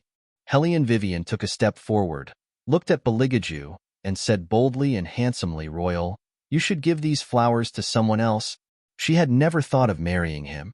Moreover, to him, marrying anyone was the same. She had once heard that the retired emperor had urged the third prince to get married countless times. Unfortunately, the third prince had never had any woman in his eyes. That was why the retired emperor had come up with this plan to let him choose a consort directly at the Flower Appreciation Festival. Looking at the current situation, the third prince was disinclined to fight with the retired emperor. However, he had raised a condition to the retired emperor. As for what that condition was, no one knew. In any case, he was only choosing a consort to deal with the retired emperor. To him, there was no difference between a woman and a man. At most, it would help him escape his current situation. The reason why he chose her was probably to spite the retired emperor. She believed that he was also unwilling to give the flowers to her. If she wasn't such a hedonistic waste and unbearably ugly, he wouldn't have been able to achieve the effect of making the retired emperor unhappy. He wouldn't have said such shocking words. Perhaps he was already regretting it now. Helian Vivian mockingly raised the corners of her eyes and looked at Beligaju with a smile. She was very happy for him to choose again. Those young ladies from aristocratic families dreamed of marrying him, especially Helian Jiao. You don't want this flower? Beligaju's sexy thin lips curved into a smile that wasn't a smile. His temperament was chilly, like the northern wind blowing in winter, cold to the bone. Shadow, who was standing behind him, stiffened. He knew that his master was angry. His Highness was a person who would laugh even harder when he was angry. That kind of laugh was so cold that it made people shudder. He had not heard his master speak in such a tone for a long time, but this time, the master was really angry. The consequences of his Highness' anger, and Ing couldn't believe it. His Highness's methods were never gentle, and sometimes even vicious. He was indifferent, but that didn't mean he didn't have a temper. This eldest Miss Hellion had truly touched Master's reverse scale. What's the value of something you don't want? Bailey Jiaju continued to speak. Under the watchful eyes of the crowd, his fingers moved. Accompanied by his bone-chilling voice, the white cherry blossom in his palm was crushed bit by bit into pieces by him. The surrounding voices immediately stopped. The Empress looked at his cold face and couldn't help but feel her heart skip a beat. Seeing his deep and sharp eyes without a trace of warmth, she really couldn't figure out what he was thinking at this moment. That year, when she was dealing with his birth mother, the Empress didn't feel this much pressure. But every time she saw him, she would feel fear. Hellion Vivian frowned and looked at him, the corners of her eyes slightly raised. What did his words mean? Baligaju was still wearing his ancient black robe. Apart from the black jade thumb ring on his fingertips, he didn't have any extra pendants. The color of the night made him even more cold and elegant. In the silence, his long, dark black curly hair poured down in torrents, reaching his waist. His perfect facial features were like a cold river under the moonlight, so cold that it made people tremble. Hellion Vivian wanted to move her gaze away, but his movements were faster than hers. In a flash, he pulled her arm, and his slender fingers pinched her chin, forcing her to look straight into his eyes. That was a pair of eyes as cold as a cold spring, deep and quiet, like a bottomless well. Once you met it, you would be trapped inside. It seemed like she didn't expect him to make such a move. For a moment, the hall was filled with the sound of people taking deep breaths. Hellion Jiaoer's originally pale and colorless face seemed as if all the air had been sucked out in a split second. She tightly gripped the white handkerchief in her hand and bit her lips so hard that they were practically about to bleed. Even the Empress' eyes widened in disbelief. But Baligaju's expression was indifferent, as if there was no one present. The two of them looked at each other like this. In that moment, it was like the air had stopped. In the silence, Hellion Weiwei suddenly had an illusion. She only felt that she and he were the only two people left in this world. Her heart couldn't help beating fast. What did this man want to do? You don't want to be this king's concubine? Hellion Vivian was stunned, but then she obediently replied, "This humble girl doesn't dare." "Doesn't dare?" He gave a low laugh. The strength in his hand was not small, so it gave people a kind of cold to the bone hostility. Hellion Vivian couldn't understand why he repeated her words. She heard his deep voice in her ear. "Is there anything in this world that you don't dare to do?" She didn't want to have anything to do with him. She couldn't even lie like that. She really was a lamb that couldn't be raised properly. Hellion Vivian also narrowed her eyes. She had always avoided provoking this man, because her master had once said that she shouldn't provoke him no matter what. But she didn't expect that she would be chosen by him just because she came here. Now, his current expression made Wei Wei's body also couldn't help but stiffen for a moment. Having interacted with him for a few days, she'd seen him high and mighty, as noble as a god. She'd also seen him when he was drunk, indolent, and demonic. However, she'd never thought that once this man got angry, he'd unexpectedly be so terrifying. Or perhaps he had always been like this. It was just that he usually hid it too well, so well that everyone almost mistakenly thought that the royal family was the incomparably pure holy son. In his mind, there was no joy or anger at all. But today, she felt his anger. It was like ice rain that could freeze a person from head to toe. Even the blood in their body could be frozen by it. With regards to this heinous choice, you dare to make thoughtless remarks. He lowered his eyes and gazed at Wei Wei. That pair of chilly eyes contained all of the world's tyrannical determination to win. His clear and cold words were tantamount to grasping the right to choose in his hands. "Slap your mouth." Bailey Jiaju opened his hand slightly. The pieces of white cherry blossoms in his hand fell down one after another, making everyone shudder abruptly. Hellion Weiwei was also angry. Her eyes were filled with anger. Did she make irresponsible remarks? She just didn't agree to it. Could it be that she didn't even have the chance to refuse? When Hellion Jiaoer heard this, the corners of her mouth revealed a hint of schadenfreude. She was just a slut, so ugly. Yet she still dared to take money from His Highness. Wasn't she just looking for death? Hee hee, she deserved it. She wanted to see how this little slut would escape this time. Chapter 92. Hellion Vivian knew that everyone was waiting to see her make a fool of herself, but to slap herself in the face? Sorry, she couldn't do it. At most, she would give it her all. No matter how many experts there were in White Academy, she would kill her way out. It was as if he had sensed the murderous aura emitted from her body. Yuan Ming opened his eyes from the silence, waking up the white cat in the fantasy space. Two figures were faintly discernible, just as they were about to appear behind Hellion Vivian.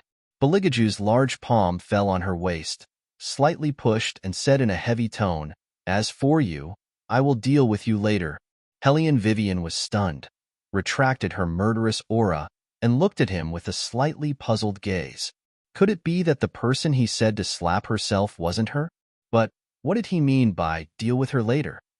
Hellion Vivian couldn't help but want to roll her eyes.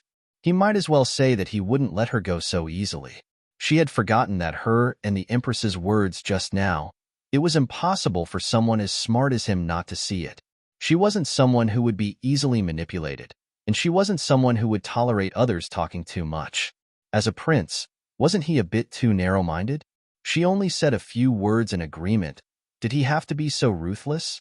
Also, if the person who slapped herself wasn't her, then Hellion Vivian raised her eyes and looked in the direction of the Empress, only to see that her face was already pale, as if she was about to faint.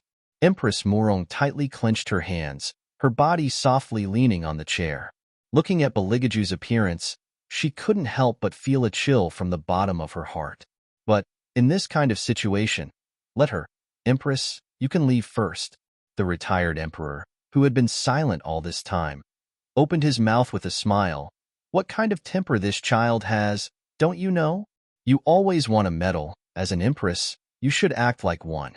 You just need to take care of the harem. You're interfering with the prince's decisions. Are you trying to make Morong Manor take responsibility? Hearing this, Empress Morong's back stiffened.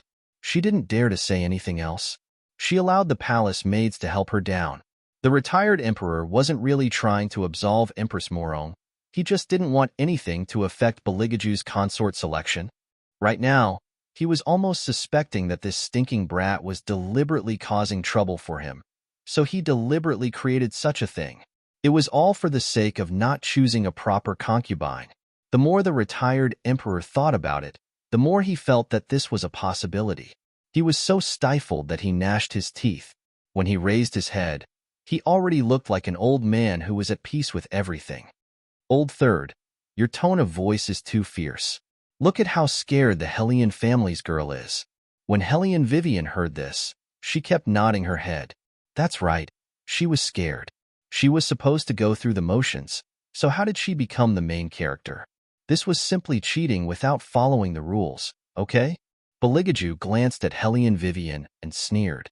She still dared to nod her head. When she talked about him being a homosexual behind his back, how come he didn't see her being afraid of him? When she casually sold his handkerchief to other people, how come he didn't see her being afraid of him? This little thing didn't speak a single word of truth. Hellion Vivian noticed the smile on his face, as if he could see through all her disguises. Even his actions just now were only to warn her not to play tricks in front of him. It seemed that he was still extremely fed up with consort selection. Then why did he still give her flowers? Could it be because of that? Hellion Vivian's eyes flashed. She didn't have power, and she didn't have influence. Even if she knew he was a homosexual after marriage, she still wouldn't be like the other young ladies of the official's world. For him, this was undoubtedly the best camouflage. In this way, not only could he avoid the retired emperor's repeated warnings, he could also maintain his image as a pure and clean holy son. Black. Too black. Beligaju was too black. Beligaju wouldn't have no reaction when she looked at him like this. He just didn't know what this woman was thinking. However, when that pair of usually indifferent eyes were filled with anger, it was better than doing nothing. The retired emperor looked at the scene below and suddenly frowned. He then raised his arm, looking very tired. All right, it's already so late. I'm also tired. Lao San, you stay. The rest of you can disperse. As for consort selection, let's wait until after the martial chi competition and the results come out." After saying this, the retired emperor reached out and rubbed his forehead. During this time, he didn't forget to glance at Beligaju. When everyone heard this, they knew what the retired emperor meant. He was saying that today didn't count. Of course, everyone was very smart and didn't say anything. Even Hellion Vivian's eyes flashed with joy. It seemed that the retired emperor, this old man, wanted to privately communicate with the third prince about his consort selection. Sigh, this third prince was really too much. He could give flowers to anyone, but he just had to give them to her. He wanted to use her as a shield to provoke the retired emperor. In the end, well, the retired emperor was really pissed off and even pissed off. After a while, when there was no one left, the retired emperor would definitely fly into a rage. However, no matter what, finally, there was nothing for her to do. This kind of inexplicable feeling of being the main character was really strange.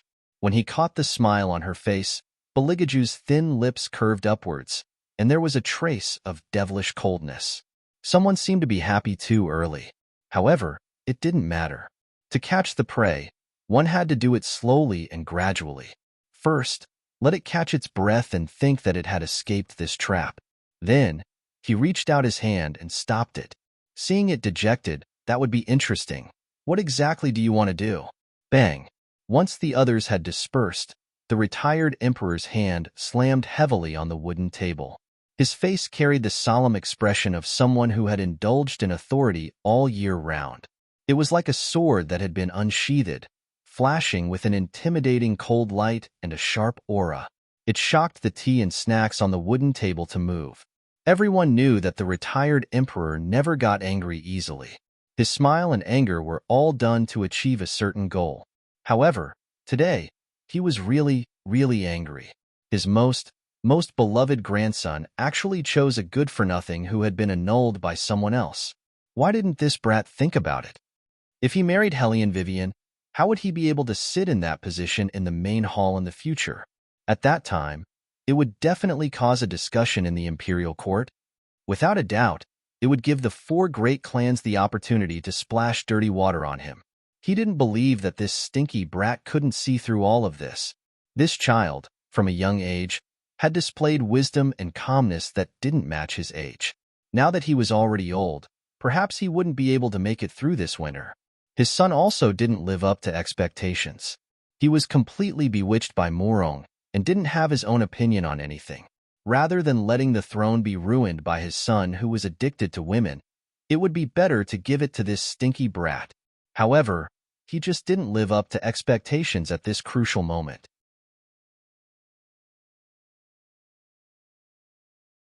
Chapter 93. Eunuch's son, who had been by Beligaju's side all year round, didn't even dare to breathe loudly. He clutched the handkerchief in his hand and continuously wiped his forehead, quietly wiping away the cold sweat that had appeared. He was still thinking in his heart, "Master, you mustn't say anything to provoke the retired emperor. Later on, the retired emperor will definitely be angered to death. He will definitely order to kill all the people who know the inside story. In the end, the unlucky ones will be them, the servants. What did you say?" Beligaju yawned as if nothing had happened. He turned around and tidied up his sleeves, leisurely, as always, indifferent and elegant. Looking at his appearance, the retired emperor fiercely gnashed his teeth. That's right. At that time, I promised you that as long as you were willing to choose a consort, you can choose anyone. It's good that Imperial Grandfather remembers the promise. Beligaju indifferently raised his eyes. His tone was light, and his words were languid. I thought that Imperial Grandfather was going to go back on his word again. Eunuch's son was speechless. Umiba, Imperial family my ancestor you should speak less.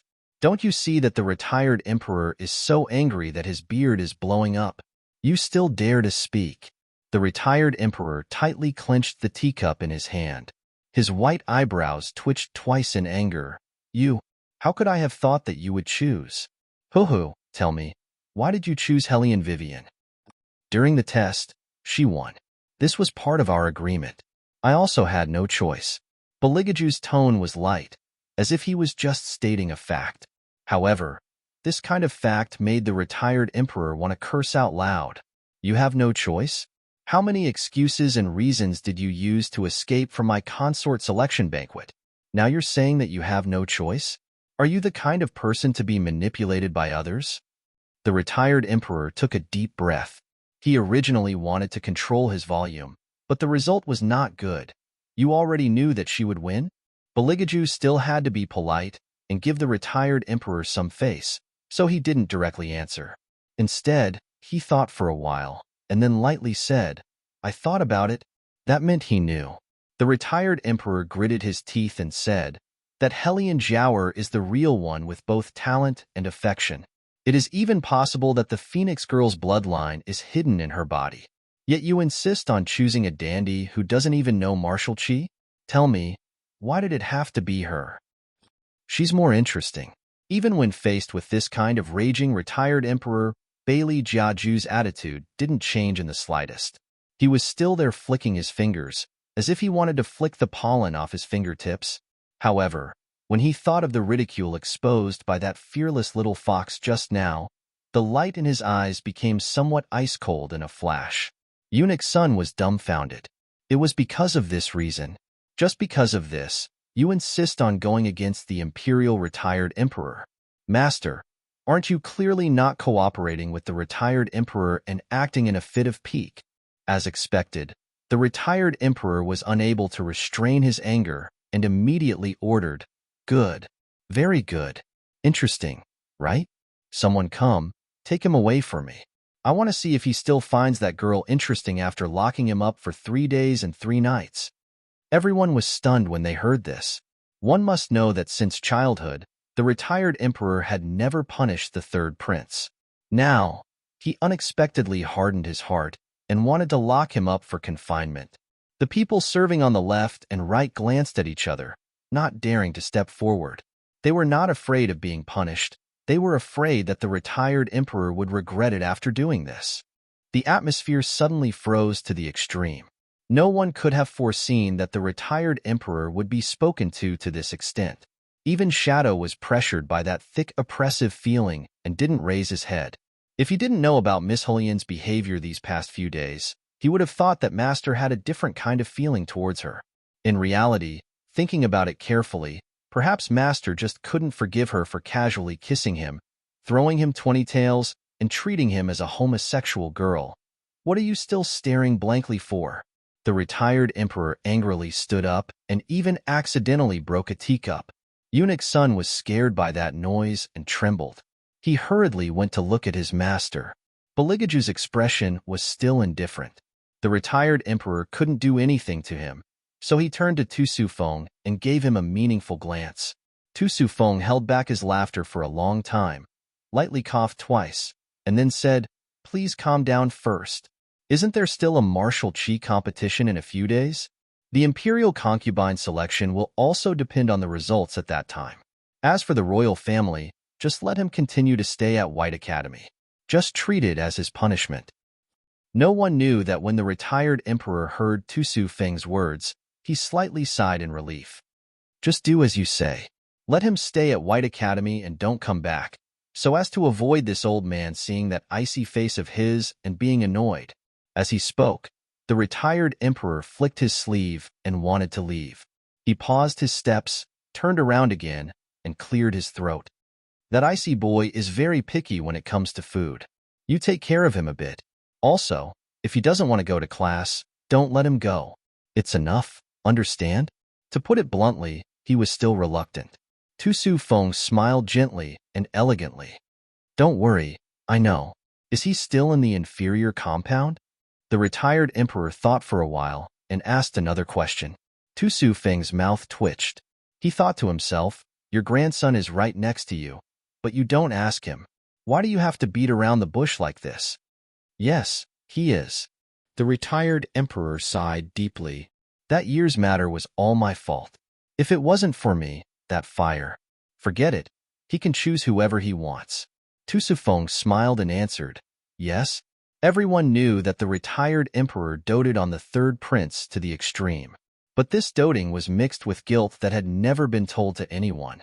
If it wasn't for the fact that the retired emperor was too impatient and announced to the world that Bailey Jiaju had 3 types of elements, there wouldn't be so many people, in order to obtain power, who had just broken through the martial chi stage, such a vicious attack. That year, what his precious grandson lost was not only martial chi, but also all his hopes for humanity. Ever since his imperial mother passed away, he and that girl depended on each other for survival. But who would have thought that in order to climb up, that girl would collude with outsiders? When he was least prepared, she led the wolf into the house and set the palace on fire. That almost made his precious grandson lose his life. From then on, his precious grandson never got close to any woman again. He was really scared. During that time, his precious grandson didn't even leave the house. After he was scalded, he returned to his previous apathy and indifferent attitude towards everything. But as his grandfather, the retired emperor understood better than anyone that that matter had definitely taken root in his grandson's heart. It wasn't that easy to get rid of it.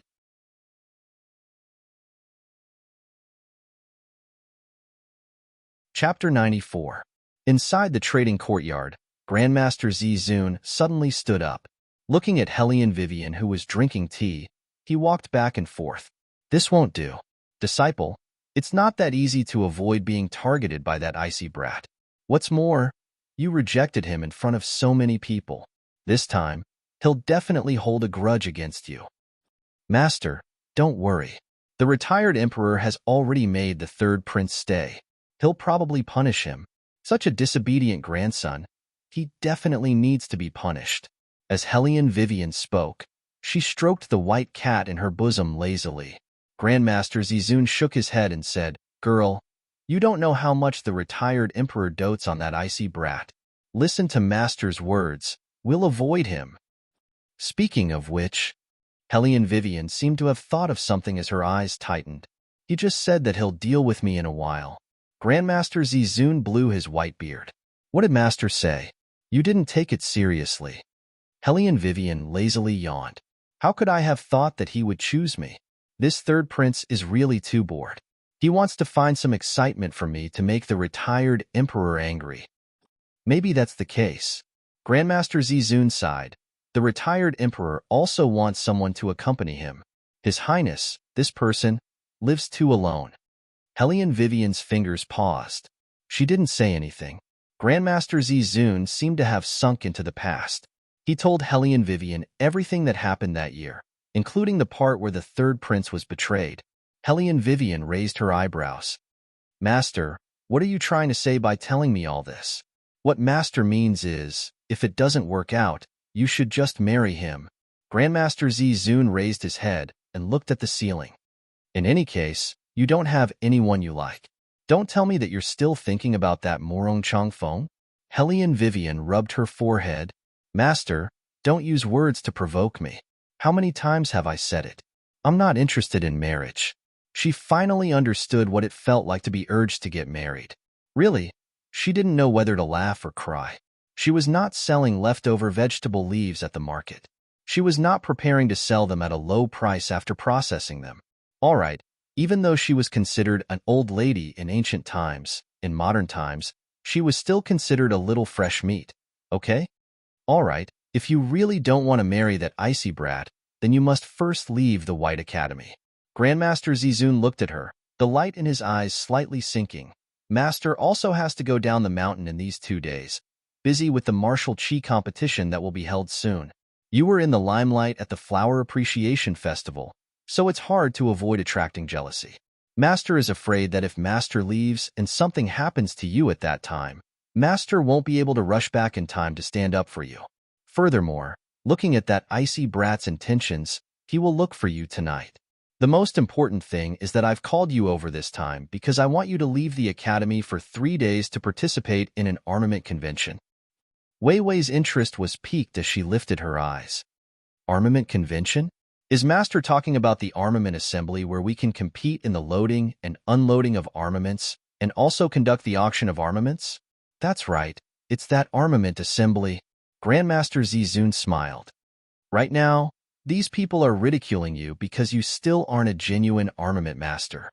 Only by obtaining recognition there will you have the qualifications to be an armament master and make others believe in you. The armament assembly was extremely important to every armament master. This was a place to unearth talents. It would be held once every 3 years for the sake of unceasingly discovering new blood for armament masters. Grandmaster Zizun wanted Hellion Vivian to go participate for 2 reasons. First, as he said, Hellion Vivian had to pass this test to prove her own strength. Second, the armament assembly was a gathering of talents. Only by encountering a worthy opponent could his obedient disciple's competitive spirit be aroused. He heard that the world's second-ranked young master Wu Shuang would also participate in this year's armament assembly. With regards to this son of his old friend, he had previously done some research. At such a young age, he had already made a good armament. In terms of innate talent, he really didn't know if the other party was stronger or if his disciple was stronger. If it was up to him, this obedient disciple of his was just too good at hiding herself. Until now, she hadn't allowed him to tell other people about her mastery of armaments. Those elders of the academy often felt sorry for him. There were also quite a few teachers who sent people to his place. It was precisely because they saw that his obedient disciple was easy to bully and wanted to replace his obedient disciple's position. Humph! They really thought that he was senile and couldn't understand anything. His obedient disciple was sensible and didn't want to cause trouble for him. Otherwise, he would have already made an armament to torture them to death. However, right now, Grandmaster Zizun's only worry was that he was afraid that his obedient disciple would find it troublesome, so she didn't want to go. Speaking of which, on this point, she really was exactly the same as that icy brat. Grandmaster Zizun often had a kind of misconception. Sometimes, when he saw his obedient disciple, it was as if he saw that aloof and remote royal family. Indolent, yet never losing his bearing. Seemingly indifferent, yet holding the universe in his hands. Turning his hand to make clouds and turning his hand to make rain. However, the only difference was that icy brat's heart was too black. It was still his obedient disciple who was cute. Using Nangong Lai's words, this group of old men, were all scared of being abused by Aju. With the royal family at the bottom, he reckoned that whoever they looked at would feel satisfied. Seeing that Hellion Vivian hadn't said anything for so long, Grandmaster even thought that this matter was hopeless. Just as he was about to droop his shoulders, he heard Hellion Vivian ask with a smile on her face, "That armament convention, how do I go?" "Master, here's an invitation card." Grandmaster's eyes lit up. He turned around and flipped out a tungsten gold-colored invitation card. Half a year ago, they already sent me an invitation card. This one right now was taken from Tu Lao. In any case, he has a lot of disciples, and he also has a lot of invitations for the armament convention. He doesn't lack this one. You can take this and go in. No one will dare to stop you. Hellion Vivian took that invitation card, but her mind was thinking about another matter. She could casually participate in that armament competition, but what did the auction represent? It represented money. Such a good opportunity to make money. As the owner of an armament convention, how could she not participate? In a while, she still had to bring the He family's young master along to put up a front. There was no time to lose. She didn't want to be intercepted by the third prince before she even left the door. That man was even more difficult to deal with than she had imagined. She had to first hide. Let's make it clear first. She wasn't afraid of him. It was just that provoking this kind of person was too troublesome, master. I'll leave first. Hellion Vivian had always been a person of action. She had never wasted an opportunity. She said, "I'll ask Master to help me apply for a few days of leave from the academy." Grandmaster subconsciously nodded. To tell the truth, he was still a bit dizzy. What exactly did he say to make that disciple of his, who had never liked to be in the limelight, so easily agree?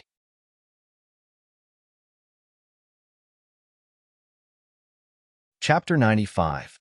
When Hellion Vivian returned to her residence, the first thing she did was to pack up her bag. She didn't need to bring too many daily necessities. The most important thing was to bring the materials and money for martial arts.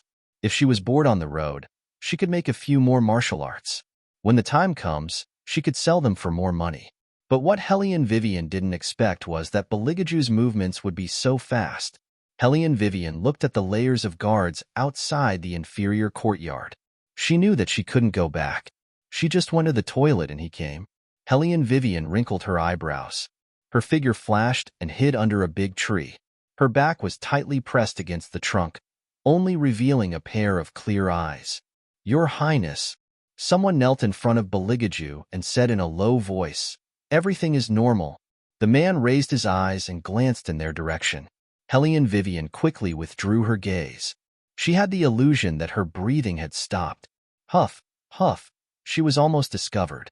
Although this man didn't have martial chi, his alertness was higher than anyone else. She didn't know if it was because he was used to being in a high position. Even though they were so far apart, Hellion Vivian could feel the oppressive feeling coming from his body. Hellion Vivian just stood there. Her ears were slightly tilted and she didn't move. Now, even the slightest movement would attract the other party's attention. She believed in her concealment and disguise skills. In order to complete the mission, she stayed in the forest for 2 days and 1 night. She wasn't discovered. This was the instinct of an arms tycoon. She made the most accurate judgment at the most appropriate time. When he entered the house, she would withdraw. In a hurry, it was easy to panic. She wasn't anxious. The ones who should be anxious were the guards who had been hiding around her from the beginning. In a while, maybe they could help her delay Beligaju. Hellion Vivian smiled. There was a bit of evil in her laziness. Wait outside. The man's voice was still cold and indifferent, but there was a trace of playfulness in it. Eunuch Sun was a little stunned. He didn't quite understand His Highness' decision. Normally, His Highness would not have reacted this way if he had encountered such a situation. What exactly was going on between His Highness and this Miss Hellion? Hellion Vivian didn't care what Eunuch Sun was thinking. Taking advantage of the opportunity, she flashed and escaped from the inferior compound. She hadn't finished packing her things yet. Leaving just like that? Thinking about it, he was really unwilling. However, it was better than being blocked. Thinking of this, Hellion Vivian turned around and smiled. She blew a cool kiss towards the window and said goodbye to the handsome royal. Oh no, there was no need to say goodbye. That's more like it. Hellion Weiwei was originally an arms tycoon, so she was most adept at this kind of traveling at night. She first bypassed several locust trees to avoid the academy's tight encirclement, as well as those teachers holding lanterns on night patrol. She successfully infiltrated the superior compound, and at this time, after Bailey Jiaju pushed open the door and saw the half-packed package on the bed, his pair of eyes instantly became extremely cold. With a swish, he pulled the curtain shut and turned around with an indifferent expression. Then he slowly walked out. His footsteps were somewhat slow, as if he didn't care. But no one discovered that his eyes slowly narrowed in the darkness. The bottom of his eyes that couldn't be seen had a coldness that made people's hearts clench. Then, he laughed. His thin lips slightly curved, seemingly there but not there, carrying a bewitching coldness that made people's hearts tremble. Eunuch Sun's eyes slightly raised. When he met the coldness in the royal's eyes, he was completely stunned. The foot that originally wanted to enter the room was also abruptly pulled back. Where is she? Beligaju only asked this one question. His voice was so cold that it made the shadows shiver for no reason. One of the shadows replied, "Reporting to your highness, Miss Hellion should have gone to the toilet. It was inconvenient for us to follow her, so we—" Toilet? The coldness in Beligaju's eyes faded a little, and he walked back in. It was only a small room, but the furnishings were very neat. That package was an unusual eyesore. His slender fingers opened it from the middle. There weren't any clothes inside, but instead piles of black iron. However, those black iron weren't very rare. They could be bought at any martial arts store. In the middle of the night, she went to the toilet. As for packing these things, Beligaju's slightly narrowed eyes quickly flashed through something. Slowly, a bone-chilling coldness rose. Ah, he still underestimated her. An untrained fox would always first come over and obediently let you touch her. Then, she would ruthlessly give you a claw. Everything was normal? She had clearly planned to leave from the very beginning. Good, very good. If she wanted to play, he would play with her. Beligaju curved his lips into a smile. It was like some kind of black fog was emitted from his eyes, making people feel cold to the bone. He threw away the package in his hand. The iron pieces made a crackling sound. No one dared to speak. The air seemed to be frozen. Everyone didn't dare to look at him. The shadows lowered their heads even more. The matter of guarding Miss Hellion was given to them by His Highness, but they actually didn't know when Miss Hellion disappeared, that Miss Hellion was really bold. Master already told her to wait, but she still didn't want to see him. If she was caught by His Highness at this moment, I'm afraid. Beligaju's eyes sank slightly. His voice was also cold to the extreme. He ordered one word at a time. Go find her for me. She still hadn't left the academy. That tea was still hot. Maybe she really went to the toilet. Only after she came back from the toilet and saw the guards outside, she took the opportunity to escape. She really was a clever little fox that made people want to chop off her claws. At this moment, Hellion Vivian indeed hadn't left the academy. She still had to find her companions. Only, from far away, she saw a large number of guards moving quickly, as if they were blocking the entrances of every branch. Hellion Vivian curved her thin lips.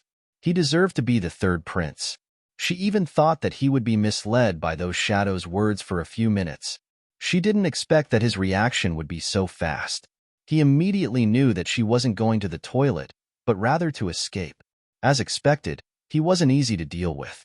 However, relying on these guards, they wanted to catch her? She reckoned that they were all busy blocking the entrances. They simply didn't think that she never planned to leave now. If she didn't bring her own facade along, it would be useless for her to go to that armament convention. First of all, she had to first meet up with Zabe. The person who passed on the message should have already told Zabe what she wanted to say. When the great young master dressed up, it would always take some effort, however. Shouldn't she let Little White use the magic power in its body to first summon a divine beast over? Otherwise, to go to such a distant place like the summit of the sea, an ordinary carriage would need to travel for 10 days before arriving. By that time, the armament convention would have already ended. Just as Hellion Vivian closed her eyes to think about things, someone suddenly pulled her from behind. A faint sandalwood scent burrowed into the tip of her nose.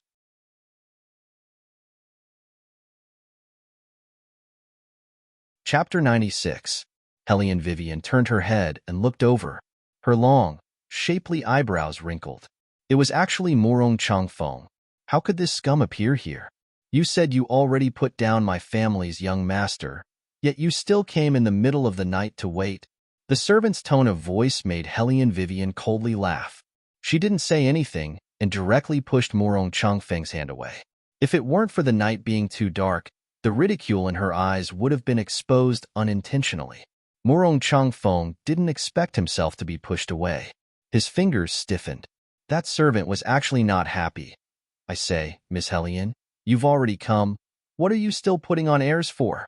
Don't tell me this is all a coincidence.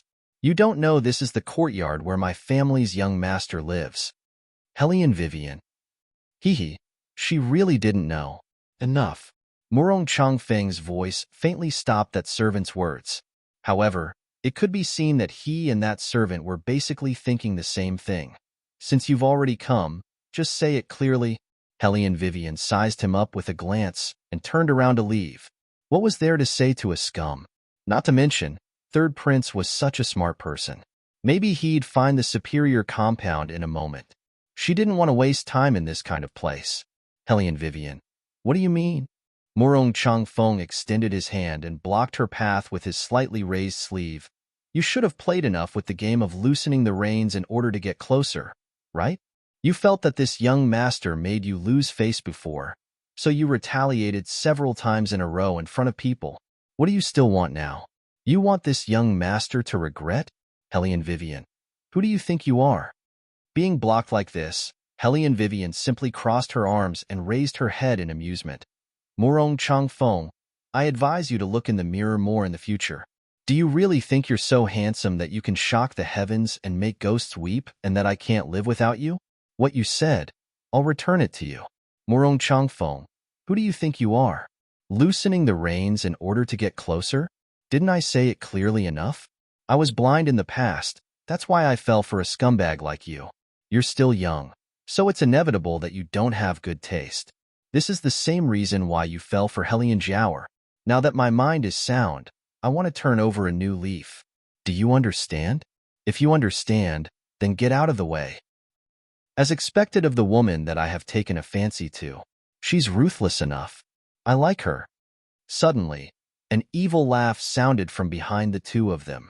Helian Vivian looked back and saw the late second young master of the Hay family standing under the cherry blossom tree. He was holding a package in one hand and patting the back of his hand with the other. There was a hint of playfulness in his arrogance. He looked like he was watching a show. Murong Changfeng had originally been mocked by Helian Vivian's words until his face turned white. Now that he heard He Zhe's words, anger rose in his eyes. I didn't expect that the grand young master of the He family would do things so sneakily. Sneaking around? Young Master Murong, don't talk nonsense. Wei Wei and I are in love with each other. She asked me out this time, not you. He Zhe slowly walked over. His waist-length cloak fluttered in the night wind, giving off a sense of oppression that was hard to ignore. Helian Vivian heard his words and didn't say anything. She only looked at him indifferently. Did you bring everything? Humph. He Zhe said while not forgetting to raise his chin in Murong Changfeng's direction. That meant you see, I already said that she came to look for me. Helian Vivian didn't want to play out any unexpected drama. She reached out and pulled He Zhe over. Her tone was indifferent. If you brought everything, then let's go. Why are you wasting words with him? Hearing this, Murong Changfeng's face suddenly became cold to the extreme. He ground his teeth and made creaking sounds. The little servant standing beside him opened his mouth into an O shape. He didn't expect that this woman really didn't come to look for the young master, but rather to wait for young Master He. This wasn't the main point. The main point was the young master's expression. The little servant somewhat didn't dare to raise his head. Murong Changfeng seemed to have reached the extreme, but didn't have a place to vent his anger. He kicked the little servant's body. What are you still staring blankly for? Light the lantern and return to the room. Yes, yes. The little servant was kicked until he almost spat out blood. The pain made his usual arrogance and complacency completely disappear. He bent his waist and lowered his head, carefully serving, for fear that he would provoke his master again. This kind of noise naturally alarmed the other people at the superior compound. Although the men and women lived separately, people like Helian Jiaoer would always send servants to each courtyard to inquire for information. Therefore, the superior compound didn't have any secrets to her. Not long after, she found out what happened at Murong Changfeng's place. Her eyes slightly brightened. She slowly hooked up a malicious smile. Privately leaving the hospital, Helian Vivian, you really dare. Someone come. Helian Jiaoer, who originally already took off her clothes, put on a cloak. Her thin lips slightly curved. We're also going outside to walk around. Yes. The servant girl by Helian Jiaoer's side understood her young miss's thoughts better than anyone else.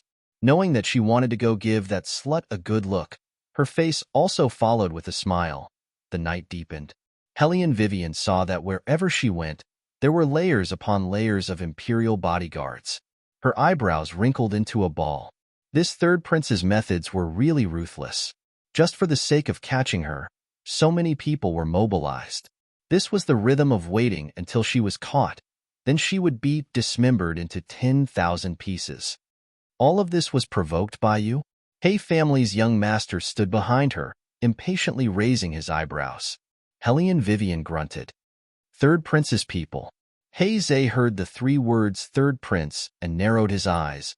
Speaking of which, why did the royal family choose you? Didn't you think that choosing me would be easier to create a sensation? Helian Vivian laughed. It can't be that because I'm too beautiful, he was bewitched by my beauty? He Zhe's mouth twitched. Beauty? You? So, he must have chosen me to anger the retired emperor. Helian Vivian shrugged. You can't reject a marriage like this. He Zhe found it easier to accept this explanation. When I said that I wanted to marry you, it wasn't to anger my old man. I was sincere. Hee. Helian Vivian only gave him 2 words. Sincere?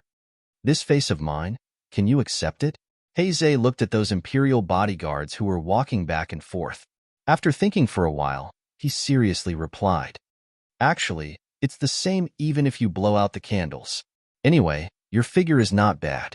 "Thank you, but your figure, I don't fancy it." Hellion Vivian laughed evilly. "Even if I blow out the candles, the royal family can still beat you." Zay was stunned, then slowly curved his thin lips. His fingers lightly slid through Hellion Vivian's hair. A trace of sexiness appeared on his handsome and domineering face. "Woman, this prince seems to be more and more interested in you."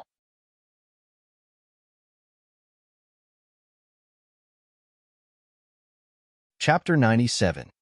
Zay, do you need me to remind you one more time? Hellion Vivian took his hand away and said indifferently, "We're cooperating right now?" Zay smiled. "To be honest, we have such a tacit understanding. We'll definitely be very suitable together. You and your right hand have such a tacit understanding. Why don't you just directly marry your right hand?" Hellion Vivian dropped this sentence and turned around to change her position, continuing to conceal herself. The corner of Zay's mouth twitched twice.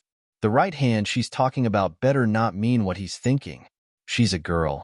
How can she be even more daring than a man when she speaks? That won't do. The two of us are too big of a target. Hellion Vivian turned her head and glanced at the Hay family's young master. "We'll split up and act separately. When the time comes, we'll meet again at the armaments convention." Zay didn't care. After all, this young master can swagger out. "Then, young master, you can slowly walk." Hellion Vivian raised the corner of her mouth and disappeared into the night. She didn't think that the news of the Hay family's young master being together with her wouldn't be known by others. Pushing Zay out to divert that person's line of sight, this method was still pretty good. "Your Highness, we've already investigated." Shadow looked at his master's demonically cold pair of eyes and swallowed his saliva. "Miss Weiwei is currently at the Superior Compound." Beligaju absent-mindedly raised his eyes. Superior Compound? What did she go there for? It seems. Shadow paused at this point and braced himself. She went to look for the Hay family's second young master. Hearing this, Beligaju's stride seemed to stiffen.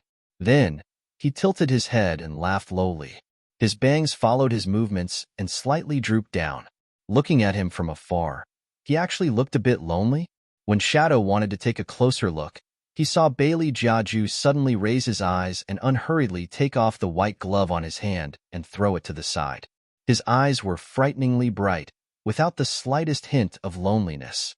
Instead, it made him look more elegant and dangerous than usual, as if something was about to burst out of his eyes. And Ing didn't know if it was an illusion or not, but he felt that the martial chi in his body seemed to be affected by some kind of fluctuation, and even his breathing became somewhat difficult. The moment his fingers touched his chest, that strange feeling mysteriously disappeared. Then, he heard his master's voice, which carried a cold indifference amidst the elegance, then capture he eyes as well. "No matter who she's with, bring her to me." Shadow trembled and respectfully bowed his head. "Yes." "Don't remove the other checkpoints either." Beligaju pondered for a moment, and his cold voice carried a smile that made people's scalps tingle. "That woman is best at making a diversion." Shadow accepted the order, but he couldn't help but say in his heart, His Highness' thoughts are still as deep as before. He didn't remove the checkpoints at all. Right now, even if Hellion Vivian had 3 heads and 6 arms, she still wouldn't be able to escape. His Highness really didn't treat anyone carelessly. With this kind of attitude, don't mention a woman without martial chi. Even those experts would have to expend a lot of effort to get out. However, Beligaju felt that this wasn't enough. His beautiful phoenix eyes once again narrowed. "Keep an eye on the Commerce Courtyard. She's very likely to contact Jizun. Want to leave with he eyes?" He'd like to see if he could pull out her claws. How could she leave? Yes. Shadow's heart thumped. He felt that the current His Highness was even more frightening than before. If it was said that when he discovered that Hellion Vivian was missing, his face revealed anger, then now, that pair of eyes that seemed to be smiling yet not smiling emitted a demonic chill that could almost freeze a person's blood. He'd followed His Highness for so many years, but he'd never seen him like today. Moreover, in this world, There was simply no one who could truly oppose His Highness. In the past, His Highness had never cared about these things. But when His Highness became serious, he was even more frightening than the retired emperor. Capturing Hellion Vivian was something that would happen sooner or later. The entire White Academy was surrounded by their people. Even he, who was clear about all the deployments, might not be able to escape, let alone Hellion Vivian, who knew nothing about all this. However, did Hellion Vivian really know nothing about this? Of course not. Know yourself and know your enemy, then you'll be victorious in 100 battles. How could she act rashly when she didn't understand anything? On the contrary, she was very clear about Beligaju's deployments and plans, because she wasn't at any other place at all. Instead, she'd infiltrated into the ranks of the Imperial bodyguards. Wherever Beligaju went, she would follow. But even so, when she heard Beligaju's voice, she still couldn't help but shiver. This man really didn't give her any chance to live. Fortunately, she could rely on her past life's experience to continue her disguise. Otherwise, wherever she went, she'd be stopped and killed. Hellion Vivian took a deep breath and continued to act as her bodyguard. For the first time, she was glad that her skin was dark enough. Mixing in with this group of men, she wouldn't be found out. Thinking carefully, where did she provoke such a difficult man to deal with? Didn't she just reject him once? Wasn't the third prince a bit too fragile? He didn't really want to marry her, Hellion Vivian sighed in her heart. Yuan Ming arrogantly comforted her. You can tell that man that the person you love is me. Don't let him steal your love. Hellion Vivian's mouth twitched. Shut up, thank you. Woman, don't deny it anymore. If you don't love me, why would you hug me so tightly? Yuan Ming proudly snorted twice. Your little thoughts have already been seen through by me. Hellion Vivian was melancholy. Where did you get your confidence from? Wake up, will you? Forget it. Since you're so shy, I won't force you. But speaking of which, that man, even now, I still can't see through him. You should be careful. I keep feeling that things aren't that simple. Yuan Ming recovered his normal tone. Looking at Beligaju's back, the light in his eyes deepened. Hellion Vivian nodded. She always knew that the third prince was very difficult to deal with.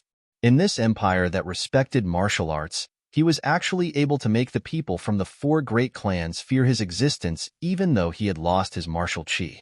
That meant that not only his methods, even his thoughts were unmatched in the entire Dragon War Empire. It seemed that Heize wouldn't be able to hold on for long. She had to think of another way to evacuate as soon as possible. How Xiao Bai sighed. Hellion Vivian followed the bodyguards and walked forward. At the same time, she used her consciousness to communicate with Yuan Ming. Yuan Ming's voice was heavy. Everything is going according to plan. After leaving the academy, there will be a mythological beast that will take you down the mountain. Mythological beast. Hellion Vivian's footsteps stopped. A shrewd light flashed through her long and narrow eyes.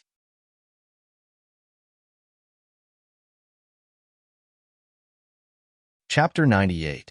Your Highness, we've found young Master He. A shadow ran over and leaned over to whisper a few words into Beligaju's ear. Beligaju's beautiful eyes didn't have the slightest ripple, but the cold wind brought by those wide sleeves made his back look even more unapproachable, extremely cold. After a short while, Beligaju arrived in front of the detained Heize. The shadows naturally wouldn't really do anything to young Master He. He had only blocked the exit. However, just this alone was already extremely daring. In the entire capital, only the third Prince Beligaju dared to block the second young master of the He family. When Heize saw him, the corner of his mouth hooked up. Your Highness is truly elegant, not sleeping at this late hour? Isn't the second young master also not sleeping? Beligaju's voice was very indifferent, as if he didn't care about anything, but it carried an irresistible demonic chill. Where is she? When Heize was blocked, he cursed in his heart, fuck, fuck. Then, he started to think of all kinds of excuses, thinking about how he would greet the third prince when he arrived, and how he would gradually change the situation. But the third prince didn't play his cards according to common sense at all, and immediately asked, where is she? Such elegant and direct words made Heize completely stupefied. All the plans he made before were completely for naught. The third prince clearly knew more than he thought. When he thought of this, Hazy straightforwardly smiled evilly. If the royal is referring to Wei Wei, she has already left the academy. The two words Wei Wei made Beligaju's eyes darken, and the smile at the corner of his mouth was even deeper than usual. Left? That's right. She has already left. Hazy spoke with incomparable sincerity. We originally agreed to go down the mountain together, but later, she seemed to be very anxious and left early. Right now, she should be close to the main road. If your highness sends someone to chase after her, they should be able to catch up. Beligaju looked deeply at him, elegant and indifferent. I still have to thank the second young master for providing me with such an important clue. This commoner only did what a commoner should do. He-Eyes curled his lips into a smile, his face tinged with a bit of pride. He felt that he had never been so quick-witted before. Bailey Jiaju unhurriedly turned the black jade ring on his finger as he faintly instructed Shadow. Let second young master leave. Yes. Shadow hesitated for a moment, somewhat not daring to believe that his family's highness would just let the Hay family's young master go like this. He clearly had something going on between him and Miss Hellion. Maybe if he investigated, he could find out. However, Beligaju didn't think so. That little fox purposely released He-Eyes as a smokescreen in order to delay him. There was no need for him to waste time on He-Eyes. Furthermore, continue searching for this lord and narrow down the search area. She hasn't gone anywhere. She's still at the superior compound. Upon hearing this, not only did He-Eyes, who was about to leave, freeze, even Hellion Vivian, who was hidden in the group, felt her heart skip a beat. He-Eyes' lie had been seen through. Not only that, that man actually used reverse thinking to analyze He-Eyes' words and locked onto her correct position. This time, her situation was even worse. Moreover, since the third prince already gave the order to let He-Eyes go, then He-Eyes must go. In other words, from now on, she really was fighting by herself. Hellion Wei Wei bit her thin lips and looked at the silhouette in the dim light of night that was still as tall and straight as a pine tree. That person's every movement was neither hurried nor impatient. His long and jade-like body tidied up his sleeves, as if everything was within his control. Or perhaps it could be said that he did it on purpose. He deliberately took He-Eyes away, thereby severing the connection between her and He-Eyes. Heh. Without He-Eyes, she could still succeed. Although it would be a bit more difficult, but if it wasn't difficult, then it would be called concealment. Hellion Vivian lowered her head and followed those imperial bodyguards back to the courtyard. Unfortunately, she was only one step away from the entrance. Just that one step away, she could only look on helplessly as the academy's main door closed in front of her, because right now, any abnormal movements would be detected by the other party. She couldn't take the slightest risk. The third prince was too smart. One couldn't see through his tricks. Right now, she could only deal with all changes by sticking to the status quo, keeping her eyes and ears open, and wait for the right time to think of a way to sneak out. However, Hellion Vivian didn't see that when Beligaju raised his eyes. A trace of coldness flashed through his eyes. He slowly curved his lips, as if he was displeased, but also as if he was pondering. He wanted to see how she would deal with He-Eyes after he took him away. Look for him, or continue to hide like this. But no matter what it was, if she was smart enough, then she wouldn't drag other people into this, because that would make him very, very unhappy. When Shadow, who was following beside Beligaju, saw his master's expression, he couldn't help but secretly break out in cold sweat for a certain someone. His Highness was really angry this time. In all these years, there had never been a time like this, where His Highness was so unwilling to let go. In the past, His Highness was neither hot nor cold towards anything.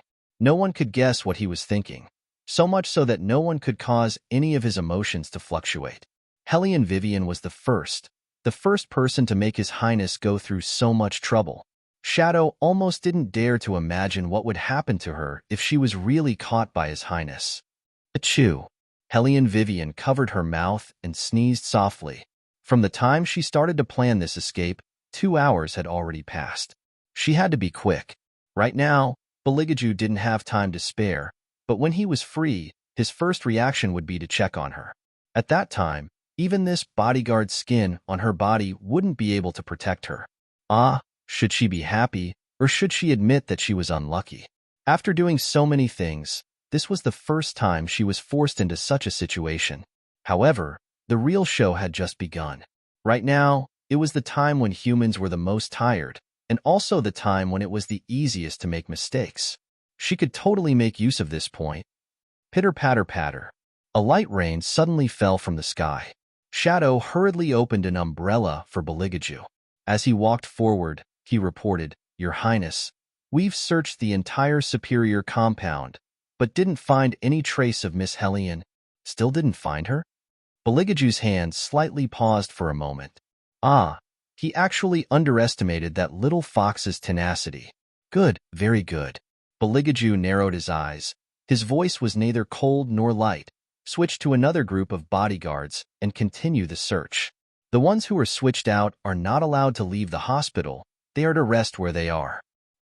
It was easy for an exhausted person to have a loophole.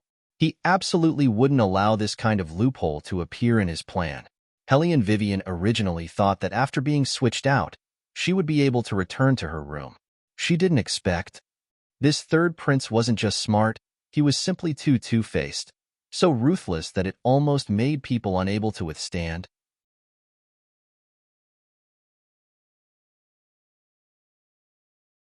Chapter 99. At this moment, an enchanting figure walked over with two servant girls behind her. One servant girl held a lantern, while the other held an umbrella. In this white academy, it was like a painting of misty rain in Jiangnan. It was Hellion Jiaoer. She wore a red cloak. Although that small face didn't have makeup, it was more gentle and beautiful than usual. When she saw Beligaju, she shyly saluted and then said to Eunuch Sun, who was still busy, "I heard that eldest sister disappeared, so I wanted to come out and look for her." "Eunuch Sun, do you have news of her?" Eunuch Sun had already fainted from being so busy. It was already so late, and now he only wanted to sleep. He tiredly shook his head and didn't say anything. Hellion Vivian, who was standing among the bodyguards, moved her body and stared at the two servant girls behind Hellion Jiaoer. No matter what the purpose of Hellion Jiaoer coming out at this time was, for her, perhaps this was a good opportunity. Then, "Did you find young Master He?" Hellion Jiaoer continued to speak, her beautiful eyebrows lightly wrinkled, as if she was worried about Hellion Vivian's conduct. "My eldest sister always does things without regard for consequences. Old Master He didn't agree to her and He Zhe's matter, so she went to the superior compound in the middle of the night. Now, she's gone missing. I'm really worried that she'll take things too hard and ruin her own reputation." Eunuch Sun raised his eyebrows. This meant that Miss Vivian did this today because she wanted to elope with young Master He? Just after His Highness gave her the white cherry blossoms, she eloped with another man. Eunuch Sun cautiously raised his eyes, and under that faint moonlight, he glanced in the direction of his master. Still the indifference of a tall jade figure, still the cold air that was hard to approach, still that proud and elegant, so arrogant that it made people's hearts tremble. But the coldness in her eyes made Eunuch Sun shrink his neck. He turned his head to face Hellion Jiaoer and said, "Young Lady Jiaoer, you can't speak carelessly. The He family's second young master has already descended the mountain. We personally stopped the carriage, but we didn't find young Lady Wei Wei. If your words were heard by others, it would become a big matter. It wouldn't be good if people misunderstood that you sisters don't get along well." With so many things happening today, Eunuch Sun was already trembling with fear. If it was any other time, he definitely wouldn't have said it so bluntly. After all, the other party was the young miss of the general's manor. The people of the four great clans were very protective of her. Even the retired emperor considered her as a candidate for the third imperial concubine. However, this Hellion Jiaoer was really too much. His Highness was already in a bad mood, but she still came over to add oil to the fire. Did she really think that others couldn't see through her tricks? They were just tricks that were used to fight in a large courtyard. In the eyes of these people who stayed in the palace all year round, it was as boring as a child playing house. Even an old eunuch like him didn't put her in his eyes, let alone his family's highness who had deep thoughts. He reckoned that his master just didn't want to talk nonsense with this Hellion Jiaoer. Eunuch Sun also didn't say anything more. With a flick of the horsetail whisk in his hand, he followed Beligaju and left. Probably because they were worried about the appearance of the Hellion Giaour, so none of them discovered that after they left, one of the bodyguards actually disappeared inexplicably. The Hellion Giaour, who ate a soft nail from Eunuch Sun, tightly clenched the handkerchief in her hand. Her eyes were filled with malice, but she had already achieved her goal. She didn't believe that the royal would remain indifferent after hearing her words just now. That cheap woman's good reputation would remain until today. Not returning home at night was a punishment in the White Academy. If that cheap woman still didn't appear at dawn tomorrow, it would confirm that there was something shameful between her and young Master He. She didn't care about what Eunuch Sun said just now. Even if that cheap woman was innocent, she still wanted to take this opportunity to once again ruin her reputation. The Hellion Giaour's eyes were filled with satisfaction. Just as she was about to leave, she discovered that the servant girl who held the lantern for her had her head down. She didn't know what she was doing, so she unhappily berated her. Still not quickly bringing the lantern over? You don't have the least bit of eyesight. Yes. That servant girl respectfully walked over. She didn't know if it was because the sky was too dark, but she was really afraid that the Hellion Giaour would fall. From beginning to end, she kept her eyes down and obediently held the lantern. She didn't even lift her head. As for Bailey Jiaju, who had just strolled into the superior compound, he seemed to have thought of something. Suddenly, his pair of eyes tightened and his voice was extremely cold. All of the Imperial bodyguards, gather here and count the number of people. The shadows stared blankly. They didn't understand why their master would give such an order. After they truly gathered, a thin layer of cold sweat appeared on their foreheads, reporting to Your Highness, "We're missing one." "We're missing one." Beligaju sneered as he repeated these words. His voice penetrated with a bone-piercing iciness, making everyone shrink their necks, especially the shadow who followed Beligaju all year round. What did it mean that the bodyguards were missing one person? It meant that it was very possible that Hellion Vivian had just disguised herself among them and listened to their plan right under their noses. And they didn't detect anything at all. Should he praise that eldest miss of the Hellion family for her top-notch disguise skills, or should he say that she wasn't afraid of death? This Hellion Vivian was the first person who dared to despise his master's imperial might. Good, truly good. Beligaju slowly pulled out a smile. That kind of evildoer's iciness didn't reach the bottom of his eyes. Instead, it made people feel that their entire bodies were stiff. Even Eunuch Sun sensed the strangeness of this matter. How could there be one less bodyguard at this time? Oh my God, please don't be what he's thinking. How could this eldest miss of the Hellion family be so bold? She even dared to pretend to be one of His Highness' bodyguards. Beligaju's tightened hands slightly loosened. What followed was the swaying of the large tree behind him and the raging wind. His hair, which was as dark as night, fluttered in the wind like a snake slithering in the grass. That pair of phoenix eyes, which had always been covered by indifference, flickered with light. Leaves rustled and fell from the tree trunk. He tilted his head, as if he was thinking about something. After a long time, that kind of bone-chilling voice sounded again. How many servant girls were following Hellion Giaour just now? How many servant girls? Eunuch Sun stared blankly. This kind of thing generally wouldn't be noticed by anyone. Replying to Your Highness, too. Shadow recalled for a moment, and finally decisively replied with a number. Capture all of them. Bailey Jiaju retracted his gaze from the Imperial bodyguards. His tall and straight back was as straight as a pine tree in the Tsang Mountains. His indifferent indifference made people feel no warmth. He walked to the center of the crowd. Everyone subconsciously held their breaths, because they knew that this time, that Hellion Vivian really couldn't escape.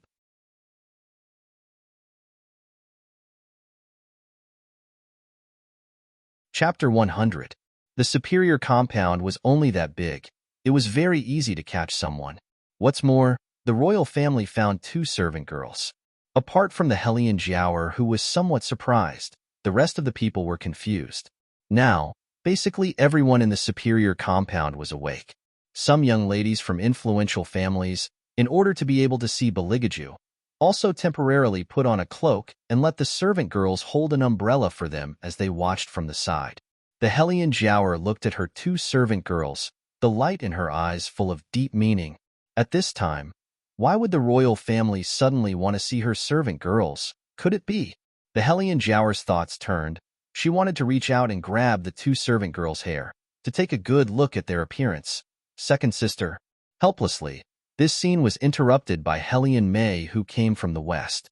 She walked over without a care, her voice carrying a sense of schadenfreude. What stupid thing did that slut do again, to make the royal family spend so much effort to catch her? The Hellion Jower looked at the surrounding royal guards who cast their gazes in their direction, wishing she could sew Hellion May's mouth shut. She didn't want to say anything more to Hellion May, so as to avoid her own taste also being dragged down. Why didn't she notice before? This younger sister of hers was so stupid. There were so many people present, yet she still brazenly called Hellion Vivian a slut. Was she afraid that others wouldn't know she didn't have a good upbringing? What these young ladies from influential families of the superior compound hated the most was people shouting loudly, and Hellion May had all of that. When they had just entered the school, she could tell everyone that this younger sister of hers was young and had a naive temperament. But after going through so many things, what the sisters needed the most was to re-establish their own network of contacts. Hellion May still didn't understand the situation. She was simply beyond saving. Wait until later. She had to properly talk to her father and think of a way to send her out of White Academy so that she wouldn't make a fool of herself here. Hellion May was not an ignorant person. Now that she saw Hellion Jower ignoring her, it was obvious that Hellion Jower was giving her a cold shoulder. However, Hellion May didn't dare to say anything. The smile on her face froze, and she was as embarrassed as she could be. The sound of footsteps could be heard from afar. The Hellion Jower smiled shyly and looked in the direction of Beligaju. Beligaju didn't even look at the two sisters. His gaze fell on the two maidservants. His black eyes were distant and indifferent, and there was an irresistible sense of oppression in the calmness. The two maidservants lowered their heads. In fact, one of them was trembling very badly, as if she had done something wrong. Even her fingers were trembling. Beligaju narrowed his eyes. With a wave of his hand, the hair ornament on the maidservant's head fell to the ground. Looking at the person's appearance again, it was clear that she wasn't Hellion Vivian, and she wasn't someone who often followed Hellion Jower. You? Who are you? The Hellion Jower pointed at the strange girl who suddenly appeared. The girl stuttered and kowtowed. Your Highness, please spare me. Yes, someone just gave me money and asked me to change clothes with her. I changed. I don't know anything. Beligaju listened indifferently to the girl's words. His eyes flashed slightly. What clothes were you wearing before? A cyan cloth skirt. The girl smelled the man's sandalwood scent, and her mind went blank. Beligaju didn't make a fuss this time. Instead, his lips slowly pulled out a light smile. She really knows how to buy people's hearts. Money? Sure enough, it's a good thing. Your Highness, do you want this subordinate to go look for the girl wearing the cyan cloth skirt now? Shadow took a step forward and also became nervous. Beligaju curved his thin lips and slowly straightened his body. Brushing off the non-existent dust on his clothes, he said, No need. According to her way of doing things, she definitely won't leave any clues behind. If she leaves anything behind, it means she did it on purpose. Right now, she can wear any color of clothes, but she won't wear a cyan cloth skirt. Standing in the middle of the servants, Hellion Vivian silently cursed in her heart. This third prince was so hard to deal with that it made her teeth hurt. Dear, is it really good to be so smart? Be careful that you won't be able to find a wife. That's right, Hellion Vivian had already changed into a servant. She wouldn't wear the same set of clothes for more than half an hour. That way, it was very likely that she would give herself away. However, the problem now was that this was the last time she would change her clothes. The more people she made unconscious, the more flaws she would reveal. At that time, she would still fall into the third prince's evil clutches. No, she couldn't go on like this. She had to leave the hospital as soon as possible. However, it was definitely impossible for him to walk on land. Originally, she didn't want to make such a big commotion, but the third prince was chasing her so closely, she had no choice but to use her trump card. Yuan Ming, Hellion Vivian lowered her voice and said in a light tone, Let Little White bring more spirit beasts over. Didn't the third prince want to compete with more people? Let's compete for him to see. Yuan Ming had never been as excited as he was today. As a demon that depended on his master, the stronger his master's desire to win, the more his blood boiled. However, woman, it's rare to see you so nervous. Hellion Vivian chuckled. You're not nervous? If you're not nervous, you can try fighting with the royal family. You'll be played to death in minutes. Yuan Ming admitted this point. After a few rounds, his brain was not enough. That man still had a look of absolute control over life and death, as if he had great power in his hands. He hadn't seen such a person for a long time, except for that person from a long, long time ago. But it was impossible for that person to appear here. At this time, he shouldn't have woken up yet. Yuan Ming restrained his thoughts. His figure flashed and disappeared into the boundless night. In order to match her current identity, Hellion Vivian also moved. Her fingers held the handle of the umbrella, holding it for a young master. She couldn't help but say that she was very lucky. If it wasn't for the rain, it would have been much easier for Beligaju to find her. But what she didn't expect was that Beligaju's next sentence was, "Put down all the umbrellas in your hands." What? Hellion Vivian was secretly shocked, but she tried her best to calm herself down and maintain her previous posture. Following that, she heard Eunuch Sun's cry of alarm. "That won't do, Your Highness. The rain is too heavy. If you don't hold an umbrella, your body." Hellion Vivian stared blankly. In order to catch her, he actually didn't even hold up his own umbrella. Looks like the third prince is serious this time. Even the imperial bodyguards were cold and couldn't hold up their umbrellas. Hellion Vivian clenched her teeth. Wait until she escaped this calamity and came back from the armament conference. She definitely had to find a chance to properly ask the third prince. What kind of enmity did he have with her that was worth him spending so much effort?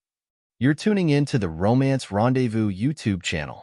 We're so grateful for your support, and don't forget to subscribe to join us on this incredible journey through captivating stories. Your generosity through donations truly makes a world of difference, as it's the primary source of revenue that allows me to expand and enhance this channel for you. Thank you from the bottom of my heart for being a part of this adventure.